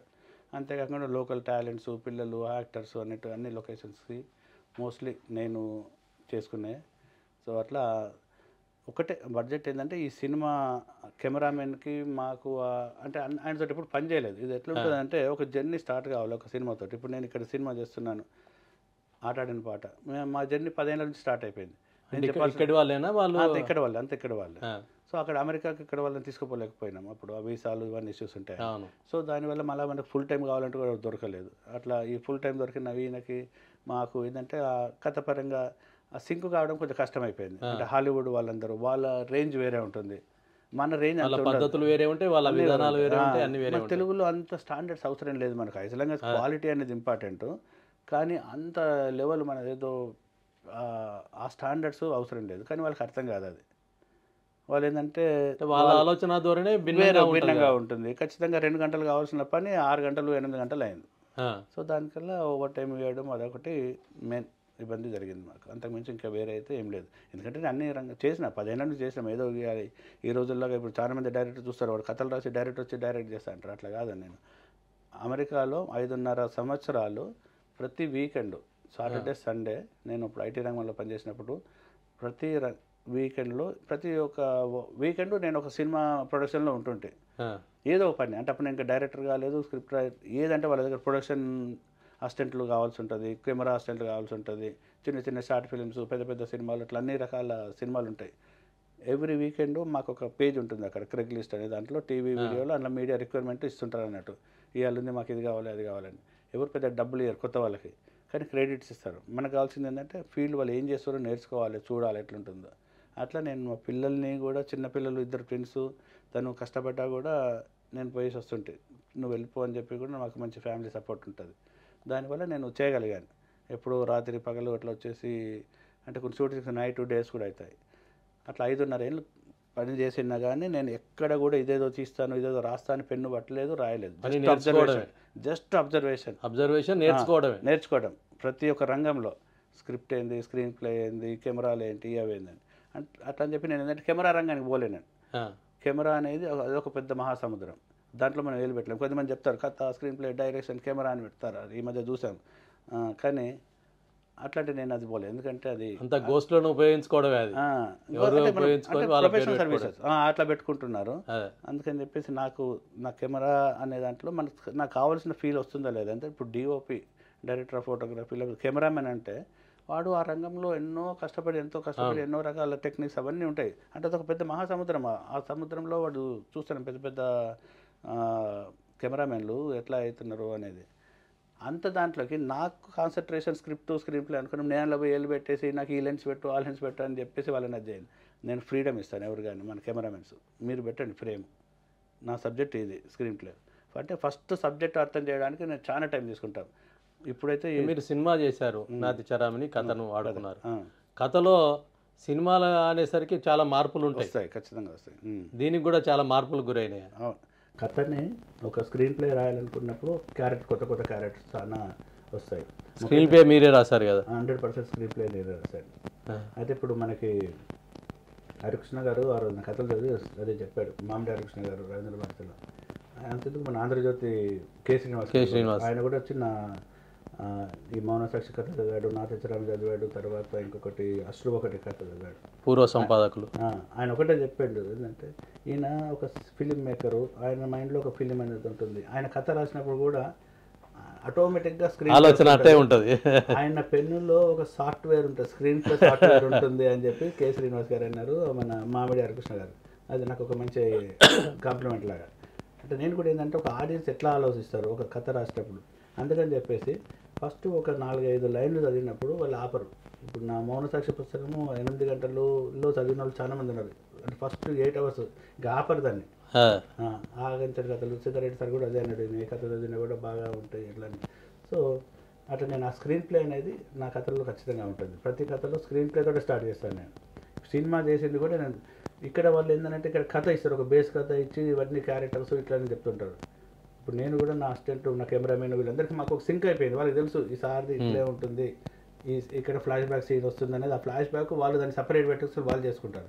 నేను దానికి సపరేట్ సీన్ ఇక్కడే వస్తుంది, ఇక్కడ ఫ్లాష్ బ్యాక్ ఉంది కాబట్టి ఇది నువ్వు దీన్ని ఫ్లాష్ బ్యాక్ సీన్ కింద నువ్వు తర్వాత షూట్ చేసుకో. అంతేగాని నేను దాన్ని మార్చాను. ఇప్పుడు వీళ్ళు ఏంటంటే ఇక్కడ సినిమాలో ఆర్డర్లో పెట్టేసుకొని అంత కథ ఇస్తారు, బేస్ కథ. నేను మాత్రం స్క్రీన్ ప్లేనే ఇస్తాను, నేను ఎక్కడ కథ చేయను, మొత్తం స్క్రీన్ ప్లే, ఇది స్క్రీన్. ఎందుకంటే ఆ స్క్రీన్ ప్లే వల్ల కెమెరామెన్ కూడా ఏంటంటే ఈ కథ ఏంటని అది అర్థమైపోతుంది, ఫ్లో ఏంటుంది, మధ్యలో ఏమేమి క్యారెక్టర్స్ వస్తున్నాయి, లాస్ట్ ఎండ్ ఎట్లా వస్తుంది అని విజువలైజ్ చేసుకుంటాడు. ఇప్పుడు నాకు రాహుల్ మార్చినని ఇక మంచి యంగ్ కెమెరామెన్ బాగా చేస్తుండే, అంతకుముందు శరత్ ఎంత దూరం చేసిండు, వాళ్ళకు కూడా అదే ఒకటి కాక ఒక రోజు కాకపోతే 2 రోజులు 3 రోజులు. ఇప్పుడు జూమ్ మీద చాలా సార్లు కూర్చున్నాము, ఆల్మోస్ట్ 2-3 నెలల నుంచి కూర్చున్నాము. ఈ ప్రోగ్రామ్ మొత్తం స్టార్ట్ కావడానికి 1 year పట్టింది, 1 year జూమ్లోనే. తర్వాత పర్సనల్గా కూడా మళ్ళీ 5-6 రోజులు వచ్చిన తర్వాత ఒక 1 month ప్రిపరేషన్ కోసం పెట్టినా నేను. ఒక 1 నెల రోజులు ఖచ్చితంగా మేము కూర్చొని లొకేషన్స్ పోయి అన్నీ మాట్లాడేసుకొని మొత్తం ప్రిపేర్ అయిన తర్వాతనే సెట్ మీదకి వెళ్ళినాను. కాబట్టి ఇప్పుడు ఏంటి, నేను కొత్తగానే వాళ్ళకి చెప్పాల్సిన పని లేదు, నా మైండ్లో ఉన్నది అంత పేపర్ మీద పెట్టిన, ఆ పేపర్ మీద ఉంది వాళ్ళకి ఇచ్చేసుకున్నారు. ఇంకా నేను ప్రతి ఒక్కరు కూర్చొని నువ్వు ఈ లెన్స్ పెట్టు, ఈ సీన్ పెట్టు, వీళ్ళు ఇట్లా మాట్లాడాలని చెప్పాల్సిన పని లేదు. అక్కడ నేను బేసిక్గా ఒక ఎడ్యుకేట్ చేస్తాను వాళ్ళని, నా టీమ్ని. అది నాకు ఒక పని తప్పుతుంది, వాళ్ళు చూసేసుకుంటారు, వాళ్ళు చెప్పింది నాకు నచ్చిందా లేదా, నా పాయింట్ ఆఫ్ వ్యూలో వచ్చిందా లేదా అని చెప్పేసి అక్కడ మార్పులు ఏమిటి చెప్తారు. మొదటి సినిమాకేమో నిర్మాతలు వేరే, ఇప్పుడు రెండో సినిమా తీస్తున్నారు, ఆట ఆడిన పాటనా, ఆడిన పాట, అది ఆటనా పాటనా, ఆట పాట రెండు కలిపినాయి. సో ఇది ఒక డిఫరెంట్ స్టోరీ చెప్పాలంటే. అంటే అన్ని ఇంతవరకు వచ్చిన కథలకి అంటే తెలంగాణ జీవన విధానం అలా కనిపిస్తుందా? ఖచ్చితంగా కనిపిస్తుంది, తెలంగాణలో 100% కనపడుతుంది తెలంగాణ జీవన విధానం. మన ఫ్యామిలీస్లలో తెలంగాణ అనే కాదు, మన భారత స్త్రీ, భారత కుటుంబం, మన ఇండియాలో ఏ ఏ స్టేట్ కన్నా అన్వయించుకోవచ్చు, అట్లా ప్రతి ఫ్యామిలీలో ఉంటుంది. నా ఎగ్జాంపుల్ చెప్పాలంటే ఇప్పుడు ఒక ఆడబిడ్డలు అనేది ఈ కథ చాలా మంది ఎవరు ఇక్కడ బయట పెట్టలేదు, నా దాంట్లో ఇంపార్టెంట్ పాయింట్ ఇది. అంటే ఇంటికి ఒక ఆడబిడ్డ వచ్చినప్పుడు ఎలా ఉంటుంది, ఆడబిడ్డ ఇంట్లో ఏముందో ఎవరికి తెలియదు, ఆమె అత్తగారింటికి వెళ్ళిపోయింది, వాళ్ళ ఇంట్లో అసలు ఏముందో ఆమె పరిస్థితి, కానీ కొద్ది మంది ఇంట్లో తినడానికి కూడా తిండి ఉండదు. కానీ వాళ్ళ అమ్మగారింటికి వచ్చినప్పుడు ఒక ఆమె నేను మహారాణి నేను ఫీల్ అవుతారు, ప్రిన్సెస్ బెడ్ మీద ఉంటారు, వదినా నాకు ఇది చేసి పెట్టు, వదినా నాకు అది చేసి పెట్టు, అల్లుడు అంటాడు, అల్లుడు కూర్చొని బెడ్ మీద, అరే నాకు చికెన్ తీసుకొచ్చి పెట్టు నాకు. అది ప్రతి కుటుంబంలో, కానీ ఇంతవరకు దాన్ని ఎట్లా పెట్టి నేను ఈసారి నా సినిమాలో ప్రత్యేకంగా ఉంటుంది. అది ప్రతి ఒక్క ఉమెన్ ఫీల్ అవుతుంది దాన్ని. అంటే వాళ్ళు దిగరు, మేము చూడండి ఆడబిడ్డలు వస్తారు, కుర్చీ మీద కూర్చుంటారు అంతే, నాకు ఇది చేసి పెట్టు, అది చేసి పెట్టాను, వీళ్ళన్నీ చేసి పెట్టాల్సిందే. అంటే ఓ కాలంలో ఉండేది కాదు, అది ఉండేది కాదు, మధ్యలో వచ్చింది, అది వచ్చింది, అది ఇంకా కంటిన్యూ అవుతుంది. ఒక కాలంలో వాళ్ళు వచ్చి చాలా ఇంట్లో వంటింట్లోనే ఎక్కువ గడిపేవారు, కానీ ఇప్పుడు చేయట్లేదు. ఇప్పుడు అది ఒక డిఫరెంట్ అది అయిపోయింది. కానీ అంటే కొన్ని ఎడ్యుకేటెడ్ ఫ్యామిలీస్లలో కొంచెం మారింది అనుకోండి, బట్ స్టిల్ వాళ్ళైతే ఇప్పటికీ వాళ్ళు ఆడబిడ్డలు ఇంటికి వచ్చారంటే నేను క్వీన్, ఏ పని చేయొద్దు, నాకు అన్నీ చేయాలి అనేది అయితే ఉంది. సో అట్లాంటి కొన్ని సిచ్యువేషన్స్ అందరూ చూసే, మన చుట్టూ జరిగేటి రోజు జరిగే సంఘటనలు ఎన్నో ఉంటాయి ఈ సినిమాలో. అంటే ఎన్ని పాత్రలు? మూడే పాత్రలతో నడిపించారు మొత్తం మీద ఒక ఎక్స్పెరిమెంటల్ మూవీ అని చెప్పుకోవచ్చు ఇది. ఎందుకంటే ఇట్లా పాత్రలు వేరు, ఇంకా 2 యానిమేషన్ 3D గ్రాఫిక్స్ అనేది మెయిన్ ప్రధాన పాత్రలు ఇందులో. 3D గ్రాఫిక్స్ ఎందుకు చేస్తున్నప్పుడు ఈ రోజుల్లో 3D అనేది ఒక కామన్ అయిపోయింది, నా సినిమాలో 3D ఉంది, గ్రాఫిక్స్ ఉన్నాయి అంతేందుకు. ఇప్పుడు కల్కి సినిమా తీసుకోండి, అందులో ఏదో బుజ్జి క్యారెక్టర్ అని ఉంటుంది, అది అవసరం లేదు. ఆ క్యారెక్టర్ సినిమా పరంగా ఏదో కామెడీ కోసం పెట్టిండు, అది అంత పెద్ద సినిమాలో పడదు, అది బుజ్జి నువ్వు కూర అది తిరుక్కుంటా అంటే ఊరికి ఆయనతో డైలాగ్ చేయడం తప్ప క్యారెక్టర్ పరంగా సినిమా పరంగా అసలు ఎక్కడ అవసరం లేదు. ఎందుకంటే డబ్బులు ఉన్నాయి, ఒక క్యారెక్టర్ క్రియేట్ చేయాలి, పెద్దది ఏదో చేయాలని చెప్పేసి దాన్ని ఒకటి క్రియేట్ చేస్తారు. అంతేందుకు భారతీయుడు 2లో ఆమ్ ఆద్మీ అని వస్తాడు, వాడు ఎందుకు వస్తుండో ఎందుకు తెలియదు, ఒక మనిషి క్యారెక్టర్ క్రియేట్ చేసిండ్రు, పెద్దగా ఎక్కడ నా ఇంప్రెసివ్ స్టోరీలో పార్ట్ అయితే లేదు, అది ఎట్లన్నా కన్వే చేయొచ్చు. కానీ ఒక 3D క్యారెక్టర్ని మొత్తం క్రియేట్ చేసి పెడుతున్నారు. దానివల్ల ఒక అంటే పేరు చెప్పుకోవడానికి మా దాంట్లో 3D గ్రాఫిక్స్ ఇంత చేసినాం, సీజీలు ఇంత చేసినామని చెప్పుకుంటాం. కానీ కథాపరంగా అంటే నా పరంగా నేను చూసినప్పుడైతే దానికి ఇంపార్టెన్స్ అయితే ఎక్కడ అనిపించలేదు. ఎందుకు ఉంది ఆ క్యారెక్టర్, ఏదో డబ్బులు ఉన్నాయి, ఒక క్యారెక్టర్ క్రియేట్ చేద్దాం పెడదాం అన్నట్టు తప్ప దానివల్ల వచ్చింది లేదు. నా సినిమాలో ఏంటంటే క్యారెక్టర్సే ప్రధాన పాత్ర. ఈ 3D గ్రాఫిక్స్ తోటి ఒక పాటకి ఎమోషన్ ఉంటే ఎట్లా ఉంటుంది, పాటకు రూపం ఉంటే ఎలా ఉంటుంది, రోజు పాడే పాట కొన్నిసార్లు పాడకపోతే అది గొంతులో బందీ అయిపోయినప్పుడు దాని ఫీలింగ్ ఎలా ఉంటుంది అనే దాన్ని, ఆ బాధ ఎలా ఉంటుంది అనేది మన సినిమాలో చూపిస్తారు. ఎందుకు పాడతలేదు, చాలామంది ముఖ్యంగా బేస్ కథ ఏంటంటే మన భారత స్త్రీ పెళ్ళి అయిన తర్వాత ఆమెకున్న పర్సనాలిటీ, ఇంట్రెస్ట్లు, ప్యాషన్లు అన్నీ వదిలేస్తుంది. నెక్స్ట్ ఏంటి, ఓన్లీ అత్తగారిల్లు, అత్త, మామ, ఆడబిడ్డలు, భర్త, పిల్లలు, ఇవే చూసుకుంటారు, అవిటికే ప్రధానంగా ఇస్తున్నారు.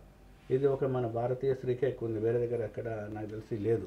అమెరికాలో అయితే అసలు పట్టించుకోరు, అమెరికాలో ఎవరి జీవన విధానం వాళ్ళది. కానీ ఇంత సబ్జెక్టు మనం పెరిగినప్పటికీ, ఇంత మన నూతన విధానము, విదేశీ ఇవన్నీ సంస్కృతి వచ్చినప్పటికి కూడా ఈ పరిస్థితి మాట్లాడలేదు. ఇప్పటికి చూస్తున్నాం, ఎంతోమంది ఫేమస్ సింగర్స్ పాటలు పాడేసి పెళ్లి కాగానే మానేసిన వాళ్ళు చాలా మంది ఉన్నారు. ఈ మధ్యన కొన్ని ఇంటర్వ్యూలు కూడా చూశారు, మంచి మంచి ఫేమస్ సింగర్స్ 40 సినిమాలకు పాడిన అమ్మాయి కూడా ఊరికే అత్తగారింటికి పోయేసి కూర్చుంటున్నది. కొద్దిమంది ఇప్పుడు అమెరికాకి వెళ్ళిపోతున్నారు, భర్తతో పాటు పోవాలి కదా అని చెప్పేసి. సో ఇట్లా ఎంతోమంది టాలెంట్స్ అక్కడ అయిపోతున్నాయి, అది మన దగ్గరే ఉంది. సో ఇట్లాంటి ఒక కల్చర్ నేను ప్రమోట్ చేస్తూ, ఆలోచించండి మీరు, అమ్మాయి అంటే అంత టాలెంట్స్ ఎట్లా ఆగిపోతుంది, దీనికి ఒక హస్బెండ్గా లేకపోతే ఒక అత్త మామగా, ఒక ఆడబిడ్డలుగా మీ ఇంట్లో కనుక ఒక టాలెంట్ ఉంటే ఆమెను ఎంకరేజ్ చేయండి అనేది ఒక వాళ్ళు అంటే చేస్తారనేది నేను అనుకుంటున్నాను. అట్లీస్ట్ వాళ్ళకి ఇంప్రెస్ అవుతారు, ఆలోచిస్తారు ఒకసారి. ఈ క్యారెక్టర్ కూడా, అరే నేను ఇంతకుముందు బాగా పాటలు పాడుతుంటే, లేకపోతే ఇంతకుముందు ఏదో నేను డ్యాన్స్ చేస్తుంటే, లేకపోతే ఏదైనా రాస్తుంటే, ఇప్పుడు ఎందుకు రాస్తలేను అనేది ఒక ఆలోచన. ఇదేంటంటే దీని మీద ఎవరు ఒక నెగటివిటీ లేదు, ఎవరో వచ్చి ఫోర్స్ చేసింది లేదు, ఏం లేదు. కానీ బాధ్యత అనుకుంటారు, మానసిక సంఘర్షణ, సామాజిక బాధ్యత అనుకుంటారు. అత్తగారింటికి పోవాలి, అత్త మామకు సేవ చేయాలి, ఎవరు నేను ఫోర్స్ చేసలేరు నువ్వు అది అని అంటారు. కానీ అనుకోకుండా అట్లా అయిపోతుంది, జనాలు అట్లా వాళ్ళ టాలెంట్ క్రమంగా మర్చిపోతున్నారు. సో దీన్ని మనం ఒకసారి గుర్తు చేద్దామని చెప్పి ఈ పాయింట్ ఆఫ్ వ్యూలో గ్రాఫిక్స్, అద్భుతమైన దృశ్యాలు ఉంటాయి ఇక్కడ. ఆ పొద్దున గుట్టలు, దీంట్లో ఇంకొక కథ కూడా ఉంటుంది, దీపాలు కొండెక్కడం అనే కాన్సెప్ట్. చాలా మందికి దీపం కొండెక్కుతుంది అని చెప్తారు. కొండెక్కిన తర్వాత ఏమవుతుంది అనే దాన్ని మన సబ్జెక్ట్లో తీసుకుంటున్నాం. అది ఈ స్టోరీలో ఎట్లా ఇన్వాల్వ్మెంట్ అవుతుంది, దాని యొక్క ఇంపార్టెన్స్ ఏంది, అది కూడా 3D గ్రాఫిక్స్ తోటి దీపాలను, మంచి అద్భుతమైన దీపాలు 3D గ్రాఫిక్స్లో చేస్తున్నాం. దానికి చాలా ఇంపార్టెంట్ క్యారెక్టర్ అవి. అంటే ఇందులో ప్రొటగనిస్ట్ అనేది గ్రాఫిక్స్ పార్టే, అవే కథ చెప్తాయి. అదంతా అమెరికాలోనా మళ్ళీ చేసే గ్రాఫిక్స్ అంతా? అంత ఇక్కడే, అంత హైదరాబాదే, అంత తెలంగాణలో ఇక్కడే, మన సిద్దిపేట ఏరియాలో క్యారెక్టర్స్ అన్ని ఇక్కడ, హైదరాబాద్లో గ్రాఫిక్స్. సో ఇట్లా ఒక డిఫరెంట్ స్టోరీ. దీన్ని ఒక ఇంటర్నేషనల్ ఫిలిం ఫెస్టివల్లో మనము చూద్దాము, ఎట్లా ఉంటుంది ఇండియన్ టాలెంట్, మన సంస్కృతి ఏంది, ఊర్లలో ఎట్లా ఉంటుంది, కుటుంబ బాధ్యతలు అనేది చెప్పదలుచుకున్నాను. ఇందులో మీరు ప్రధానంగా సామాజిక అంశాలు, అవార్డు దృష్ట్యా సినిమాలే తీస్తున్నారు. వీటికి మీ కుటుంబ పరంగా ఎలాంటి మద్దతు లభిస్తుంది? నాకు 100% కుటుంబ మద్దతు ఉన్నది. అంటే వాళ్ళకు ఈ జీవన విధానం కానీ ఇవన్నీ పెద్ద సంబంధం ఉందా లేదా అనేది కొంత ఉంటుంది. నేను చెప్పాను ఇంతకుముందు ఫస్ట్లో చెప్పినట్టు, వాళ్ళని మొత్తం మనం ఎట్లా పుట్టి పెరిగినాం ఇక్కడ, అదే పరిస్థితుల్లో పెంచగలుగుతున్నాను, వాళ్ళకి అన్నీ తెలుసు. అంతేకాకుండా 2 సంవత్సరాలకు ఒకసారి ఖచ్చితంగా వాళ్ళు ఇండియాకి వస్తారు, అన్ని దగ్గరలో చూసుకుంటూ పోతారు. మనం ఎక్కడ తిరిగినామో విలేజెస్ ఇవన్నీ కూడా తెలుసు, మనం ఎట్లా పుట్టి పెరిగినాము, మన సంస్కృతి ఏంది. అట్లా నేను అంటే దూరం కూడా పెట్టలేదు, ఎవరు 2 ఏళ్ళకి ఒకసారి వాళ్ళు ఖచ్చితంగా వస్తారు. సినీ రంగంలో ఎలాంటి మద్దతు? సినీ రంగంలో మా పిల్లలు చిన్నప్పటి నుంచే నేను చేసే సినిమాల్లో చేసి, వాళ్ళు చిన్న అంటే 5 ఏళ్ళు ఉన్నప్పటి నుంచే వాళ్ళకు ఒక ప్రొడక్షన్ బాయ్స్ లాగా సెట్ మీదకి వచ్చేసి మాతో పాటు వచ్చేది. అట్లా ఇప్పటికి పిలుపు టీవీలో కూడా 100% వాళ్ళే కెమెరాలు ఇవన్నీ మా 2 పిల్లలే సెటప్ చేస్తారు. పిల్లలు చేస్తున్నట్టే సతీమణి మద్దతు పూర్తిగా ఉంటుంది, ఖచ్చితంగా ఉంటుంది. ఆమె కూడా ఎడిటర్, మా అన్ని వీడియోలు అవంతిక గారు పిలుపు టీవీకి సంబంధించిన వీడియోలు. అంటే ఈ కమర్షియల్ సినిమాలు అవి చేయదు, కానీ మాకు సంబంధించినవి అన్ని సర్టిఫైడ్. అమెరికాలో చాలా డాక్యుమెంటరీలు చేసింది, చాలా డాక్యుమెంటరీలకి అంటే ఒక నాన్ ప్రాఫిట్ ఆర్గనైజేషన్లో నేర్చుకున్నాం. అక్కడ ఉంటాయి ట్రైనింగ్లో, నాన్ ప్రాఫిట్ ఆర్గనైజేషన్, దాంట్లో నేర్చుకొని వాళ్ళ సర్టిఫికేషన్ చేసుకొని అందులోనే డాక్యుమెంటరీలు చాలా చేస్తుంటే వాళ్ళకి సపోర్ట్ చేయాలన్నట్టు అట్లా చేసింది. ఆ తర్వాత పిలుపు వీడియోలు చేసింది. అట్లా ఇప్పటికి కూడా మనకి అన్ని రకాలుగా. ఈ సినిమా పరిస్థితి ఈ సినిమాకు ఇప్పుడు ఈ సినిమాకు కూడా ఆమె మొత్తం ఆర్థిక ఈ లావాదేవీలు అన్నీ తనే చూస్తుంది, ఎవరెవరికి డబ్బులు ఇవ్వాలి అని. అంతేకాకుండా కాస్ట్యూమ్స్, ఫుడ్కి సంబంధించినది ఇవన్నీ. అంటే మాకు అమెరికాలో ఏంటంటే ప్రతి సెట్ మీద ఈ వర్కర్స్కి బాగా చూసుకుంటారు. అంటే ఫుడ్ మెయిన్ వాళ్ళ సాటిస్ఫాక్షన్ ఏంటంటే డబ్బులు ఏమన్నా ఇవ్వండి అది ఎంతన్నా, కానీ సెట్ మీద వాళ్ళకి ఈ ఫుడ్, వాళ్ళ యొక్క ఫెసిలిటీస్, హాస్పిటాలిటీ అంటాం, అది ఇంపార్టెంట్. ఇక్కడ నేను చాలా సెట్లలో చూశాను, అది పెద్దగా ఎక్కువ ఉండదు. పాపం ఆకలి పని చేస్తూ ఉంటారు, వాటర్ సరిగ్గా ఉండదు, వాళ్ళకి ఫుడ్ సరిగ్గా ఉండదు, ప్రధాన పాత్రలనే పట్టించుకుంటారు కానీ మిగిలిన వాళ్ళని పట్టించుకోరు. అందుకని నేను ప్రధానంగా మా ఆవిడకు చెప్పింది ఏంటంటే, ఇప్పుడు ప్రొడక్షన్ మేనేజర్ అందరు ఉన్నారు, కానీ తను మెయిన్ ప్రత్యేక దృష్టి యాక్టర్స్కి అందరికీ సెట్ మీద ఉన్న వాళ్ళందరికీ గంటకు ఒకసారి ఏదో ఒకటి పోవాలి. అంటే మా దగ్గర అమెరికాలో ఎట్లా అంటే ఒక టేబుల్ ఉంటుంది, అక్కడ వేసేస్తారు, అన్ని ఫుడ్ పెడతారు, వాళ్ళు అట్టుపోకూరు తీసేస్తుంటారు.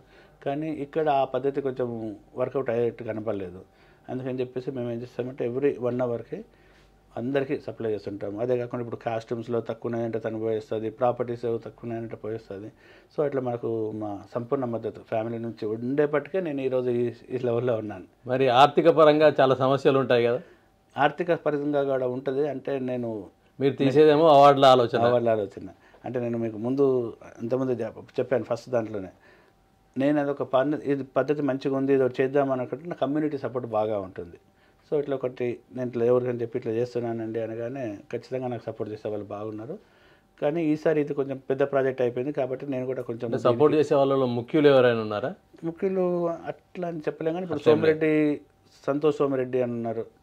నేను ఏది అడిగినా కూడా కాదని ఇస్తాడు. ఇంతకుముందు అందెలరావం సినిమా కూడా హెల్ప్ చేశాడు. నేను ప్రొడ్యూసర్ కాకపోయినా కూడా అడగగానే హెల్ప్ చేశాడు. ఇంకొక రీనా బొమ్మసాని అని ఉంది, ఇలా ఆమె కూడా నేను అడగగానే హెల్ప్ చేసింది. ఇప్పుడు ఈ సినిమా కూడా నాకు చాలామంది అక్కడ మధు గారు అన్నట్టు doctor Madhu is also co producer లాగా మనకు హెల్ప్ చేస్తున్నాడు. అంటే ఇక్కడ తర్వాత ఇప్పుడు బాన్లో వెళ్ళిందిరా అన్నాడు, మన పిలుపు టీవీకి ఆయన చాలాసార్లు హెల్ప్ చేశాడు. జయంత్ చెల్ల ముఖ్యంగా ఆయన ఇప్పుడు ఆటా ప్రెసిడెంట్, ఆయన ఏది అడిగినా కూడా కాదన్నాడు, వేణు చెయ్యి అంటాడు. అట్లా అందరూ మంచి ప్రోత్సాహం ఉంది. దాంతోపాటు ఈసారి కొంచెం దీనికి ఎక్కువ అవుతుంది బడ్జెట్ కాబట్టి ఇంకా నేను నా డబ్బులు కూడా కొన్ని సేవింగ్స్ డబ్బులన్నీ పక్కకు పెట్టేసుకొని సినిమా చేయగలుగుతున్నాను. కానీ ఎక్కడ చేసినా కూడా నా మెయిన్ డెవలప్ ఏంటంటే ఎవరు దీనివల్ల నష్టపోకూడదు, అయ్యో ఇట్లా చేసి అంటే మనకు బర్న్ అంటే మనంతరం దాంతో చేతులు కాల్చుకోకూడదు అనేది కొంచెం పోతే సరే. ఇప్పుడు అందుకని ఇప్పుడు నేను భరించగలిగే స్థితి ఉండాలి. మనము వాళ్ళ ఎక్కడ నష్టం జరగకూడదు. దీనివల్ల చాలా ఆర్థికంగా ఇబ్బందులు అట్లా ఉండదు. చూస్తుంటే కొద్దిమంది ఫ్యామిలీ ఇళ్ళన్నీ అమ్మేసి ఊరికి ఆ కథ ఏదో చేసి ఎంతోమంది రోడ్డు పడ్డ వాళ్ళు ఉన్నారు. సో ఇట్లాంటి నేను స్టడీ బాగా చేశాను. ఎక్కడ చేసినా కూడా చేతులు కాల్చుకోకూడదు, మనం ఉన్న లిమిట్లో ఉండాలి. పోయినా కూడా ఒక సాటిస్ఫాక్షన్ నాకేందంటే ఒక సినిమా తీసినట్టే మళ్ళీ వాళ్ళు ఆ రంగంలో కనిపించారు, అట్లా తయారయ్యారు. కానీ ఇప్పుడు ఇది నాకు 9వ ప్రొడక్షన్. నేను పార్ట్ టైం చేసుకుంటూ నాకు శాలరీ మీదే పనిచేస్తాను. నేను శాలరీ మీద పనిచేస్తూనే ఇవన్నీ ఉన్న డబ్బులతో చేస్తున్నాను.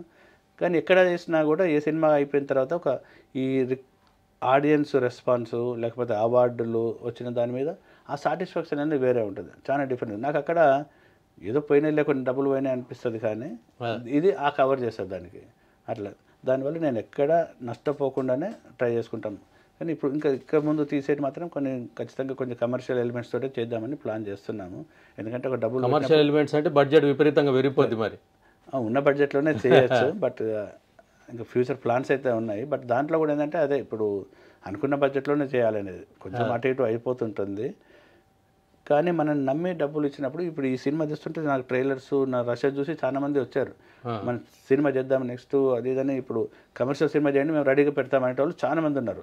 ఇవి అంతెందుకు ఇప్పుడు ఆటాడిన పాటలో యాక్ట్ చేయడానికి కూడా సబ్జెక్ట్ బాగుంది, కానీ ఇది నేను కమర్షియల్ సినిమా కాదు, ఇట్లా వెంటనే థియేటర్లో రిలీజ్ చేసాను లేకపోతే ఓటీటీలో పెడతా అని చెప్పలేదు వాళ్ళకి. దానివల్ల చాలామంది బ్యాకౌట్ అయ్యారు, ఎందుకంటే వాళ్ళకు కూడా ఏదో విజిబిలిటీ వస్తుంది అనుకుంటారు. కానీ ఇది ఇంటర్నేషనల్ ఫిల్మ్ ఫెస్టివల్లో పేరు వస్తుంది అనే ఉద్దేశంతో నేను చేస్తున్నాను. ప్రధాన పాత్రధారి ఎవరు? అభినవ్ గోముటం, సేవ్ ద టైగర్స్, నిన్న వచ్చిన నైగా ఇది ఈ నగరానికి ఏమైంది, నీలో షేడ్స్ ఉన్నాయి, ఇట్లాంటి కొన్ని మంచి సినిమాలతోటి ఆయన ఒక బ్రాండ్ అంటే సినిమా మీద కనబడాలని ఒక అరే ఈయన వచ్చాడు అని. ఒకప్పుడు మనకు బ్రహ్మానందం ఇట్లాంటి వాళ్ళు ఆయన ఏం డైలాగ్ కొట్టాల్సిన పని లేదు, బ్రహ్మానందం స్క్రీన్ మీద కనబడాలి అట్లా ఉంటుండే ఫేస్ వాల్యూ. సో ఇప్పుడు మన ఈ రంగంలో ఇప్పుడు సేవ్ ద టైగర్స్ తోటి మంచి పేరు వచ్చింది. ఆయన కనబడగానే ఆయనకు ఒక సపరేట్ ఆడియన్స్ అనేది ఒక సెక్షన్ క్రియేట్ అయింది. అంటే ఇప్పుడు మనకి బిత్తిరి సత్యో లేకపోతే ఇంతకుముందు మనకి ఇప్పుడు ప్రియదర్శి, వెన్నెల కిషోరు ఇట్లాంటి వాళ్ళకు ఒక సపరేట్ సెషన్ ఉంది. అట్లాంటి రంగంలో ఈయన కొంచెం ప్రత్యేకంగా ఇంకా సపరేట్గా ఒక రంగం అయితే ఆయనతో ఒక ఫ్యాన్ బేస్ ఉంది. సో మన కథలో కూడా అన్ని రకాల ఎమోషన్స్ ఉంటాయి, అన్ని రకాల. అంటే ఇప్పుడు తర్వాత స్వాతి శర్మ అనే అమ్మాయి కన్నడలో హీరోయిన్, తమిళ్లో కూడా సీరియల్ చేస్తుంది. ఇప్పుడు ఒక పెద్ద సీరియల్ చాలా ఫేమస్, ఆల్మోస్ట్ 1000 ఎపిసోడ్లు అయిపోయింది, ఇంకా చేస్తూ ఉంది. ఆ అమ్మాయి కూడా కన్నడలో సినిమాలు చేసింది, ఆమె ఒక హీరోయిన్. అంటే ఇలా హీరో హీరోయిన్ అని కాదు, నా సినిమాలో ఎక్కడ కానీ హీరో హీరోయిన్ అట్లా ఉండరు, అందరూ ప్రధాన పాత్రలు, వాళ్ళ ఇంపార్టెన్స్ వాళ్ళకు ఉంటుంది. ఉన్నాయి కొద్ది పాత్రలే అయినా ప్రధానంగా ఉంటుంది, చాలా ఇంపార్టెంట్ కీ రోల్ ఉంటుంది వాళ్ళకి. అంటే ఈయనకి ఎక్కువ ఉందా ఆమెకి ఎక్కువ ఉందా అట్లా కాదు, అందరికీ ఇంపార్టెంట్. ఒక కథ జరగాలి అని అంటే సో అట్లా వీళ్ళందరూ ప్రధాన పాత్రలు అని చెప్తాను. ఇట్లా వీళ్ళందరూ సపోర్ట్ చేస్తున్నారు నాకు. తర్వాత అది కమర్షియల్ సినిమా వచ్చినప్పుడు అది కొంచెం డిఫరెంట్ వేలో పోదామనేది పద్ధతి ఉంది. దానికి అంటే ఈ నా వర్క్ స్టైల్స్ ఇప్పుడు చూసిన తర్వాత నేను మన అమెరికా పోయినప్పుడు కూడా చాలామంది చెప్పండి నేను నీకు సపోర్ట్ చేస్తాను, మీరు కమర్షియల్ స్క్రిప్ట్ తోటి రమ్మని అంటున్నారు. అట్లా రెడీగా ఉన్నారు. అంటే సరే ఇప్పుడు ఫస్ట్ ఈ సినిమా చూడండి, ఇది ఏంటంటే సెమీ కమర్షియల్, ఇటు పూర్తి కమర్షియల్ కాదు, పూర్తి ఆర్ట్ ఫిల్మ్ కాకుండా మనం కమర్షియల్ వాల్యూస్ ఉంటున్నాయి, కొన్ని మంచి ఫోక్ సాంగ్ ఉంటుంది, మంచి ఎమోషనల్ సాంగ్స్ ఉన్నాయి, అన్ని రకాల పాటలు. గోరేటం కన్నా కూడా ఒక మంచి పాట రాశాడు. అమెరికాలో ఉన్న ఇద్దరు రైటర్స్ ఉన్నారు. నేను మీకు ఇంతకుముందు చెప్పినట్టు అమెరికా టాలెంట్స్ని ఎంకరేజ్ చేయడంలో నేను ఫస్ట్ ఉంటాను. అమెరికాలో ఉన్న రఘుకుల తిలక్ అని, ఇంకో ఎన్ఎన్ రెడ్డి అని పిల్లవాడు మన చిన్న కోడూరు అబ్బాయి అక్కడ ఉన్నాడు. ఆయన ఒక మంచి ఫోక్ సాంగ్ రాసిండు. అసలు ఎవరు చూసినా ఈ పాట ఎవరు రాసిరని నేను షూటింగ్లో అప్పుడు ఎంతో అది చేస్తారు. ఒక చిన్న అంటే ఈ 30s ఉంటాడు, అరే ఇంతకు చిన్న కుర్రోడు ఇంత పెద్ద పాట రాసిండా, అది ఒక ఫోక్ సాంగ్ తెలుగుది అని చెప్పేసి అట్లా వెరైటీగా ఉంటుంది, మంచి పాటలు. సో అట్లా కొత్త టాలెంట్స్ని, అటు పాత టాలెంట్స్ని, గోరెటం కన్నా కూడా మంచి పాట రాశాడు. రవీందర్ పసనూరి ఒక పాట రాశాడు. అట్లా మంచి మంచి పాటలతోటి. ఇది మీ సినిమా అనుభవం. అంతేనా. మీ కథలు కూడా కన్నడంలోకి వచ్చాయి, త్వరలో ఇంగ్లీష్లోకి రాబోతున్నాయట. అవునండి. దాని పేరేంటి?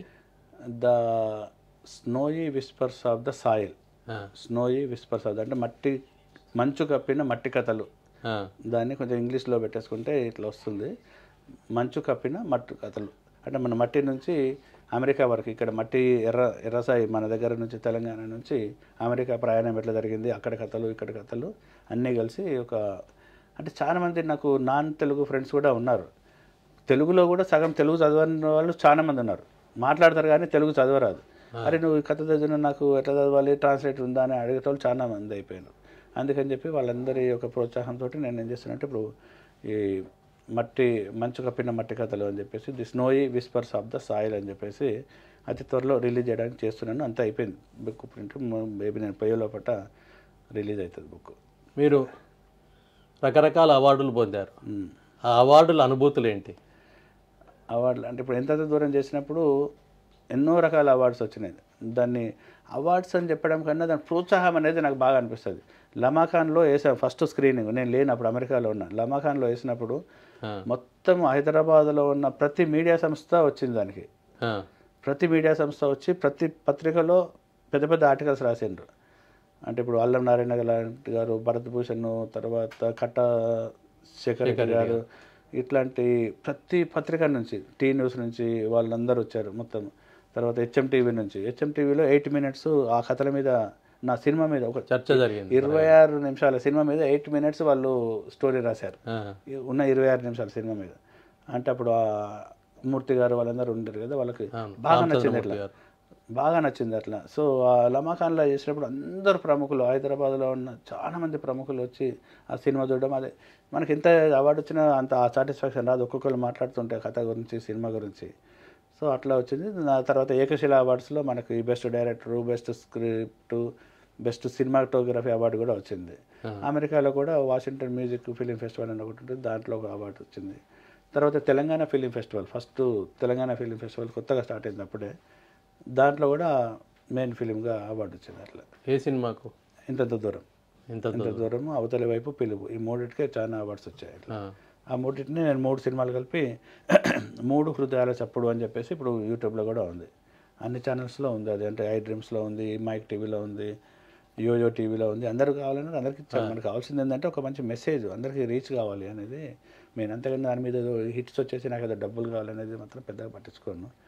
చిన్న అంటే దాన్ని పెట్టింది కూడా ఎక్కువ ఏం లేదు, మనకు ఫ్రెండ్స్ కూడా సహాయం చేశారు కాబట్టి. సో అట్లా అమెరికాలో కూడా 2-3 సార్లు స్క్రీనింగ్ చేశాము, అక్కడ కూడా చాలామంది వచ్చి మెచ్చుకున్నారు. సో ఇప్పుడు రేపు నాకు అక్షరయాన్ అనే సంస్థ మన హైదరాబాద్లో ఆయనపూడి లక్ష్మి గారి ఆధ్వర్యంలో నడుస్తుంది. తర్వాత భాషా సాంస్కృతిక శాఖ, ఈ 2 ఆధ్వర్యంలో రేపు ఒక ప్రోగ్రామ్ ఆదివారం నాడు ఉంది. దాంట్లో కూడా సినిమా రంగంలో సాహిత్యానికి ప్రోత్సాహం ఇచ్చే ఒక దర్శకునిగా నాకు ఒక అవార్డు ఇస్తున్నారు సినిమా రంగం సంబంధించి. సంతోషం. అంతే, ధన్యవాదాలు. సో అట్లా కొన్ని సినిమా రంగము, కథలు నడుస్తుంది. అంటే ఒక సబ్జెక్టు బాగుంది అంటే ఫస్ట్ అయితే నేను సినిమా అని ఆలోచించను కానీ ఒక కథగా రాసేస్తాను, ఆ తర్వాతనే సినిమాగా పెట్టుకోవడం. ఇది సిద్దిపేటకు చెందిన వేణు నక్షత్రం వేణు ఎలా పిలిచినా సరే అందరికీ సుపరిచితులైన వారు, కథకునిగా నవలా రచయితగా, దర్శకునిగా, సినిమాలు, పిలుపు టీవీ నిర్వాహకులుగా రకరకాలుగా సుప్రసిద్ధులు. అమెరికాలతో పాటుగా అమెరికాలోని వివిధ ప్రాంతాలకు సంబంధించిన ప్రాంతాలకు గుర్తింపు కూడా పొందేవారు. అందరి సహకారంతో, అందరి మన్ననలతో మనకు ముందుకొచ్చారు. వారు మనకు పరిచయం కావడం, వారి పరిచయం మనకు అందజేయడం చాలా అందుకు కృతజ్ఞతలు. ధన్యవాదాలు సార్. ధన్యవాదాలు. థ్యాంక్ యూ అండి అంజయ్ గారు. మంచి త్వరలో మీ ముందుకు మరో ప్రముఖునితో రానున్నాం. Real talk with AK.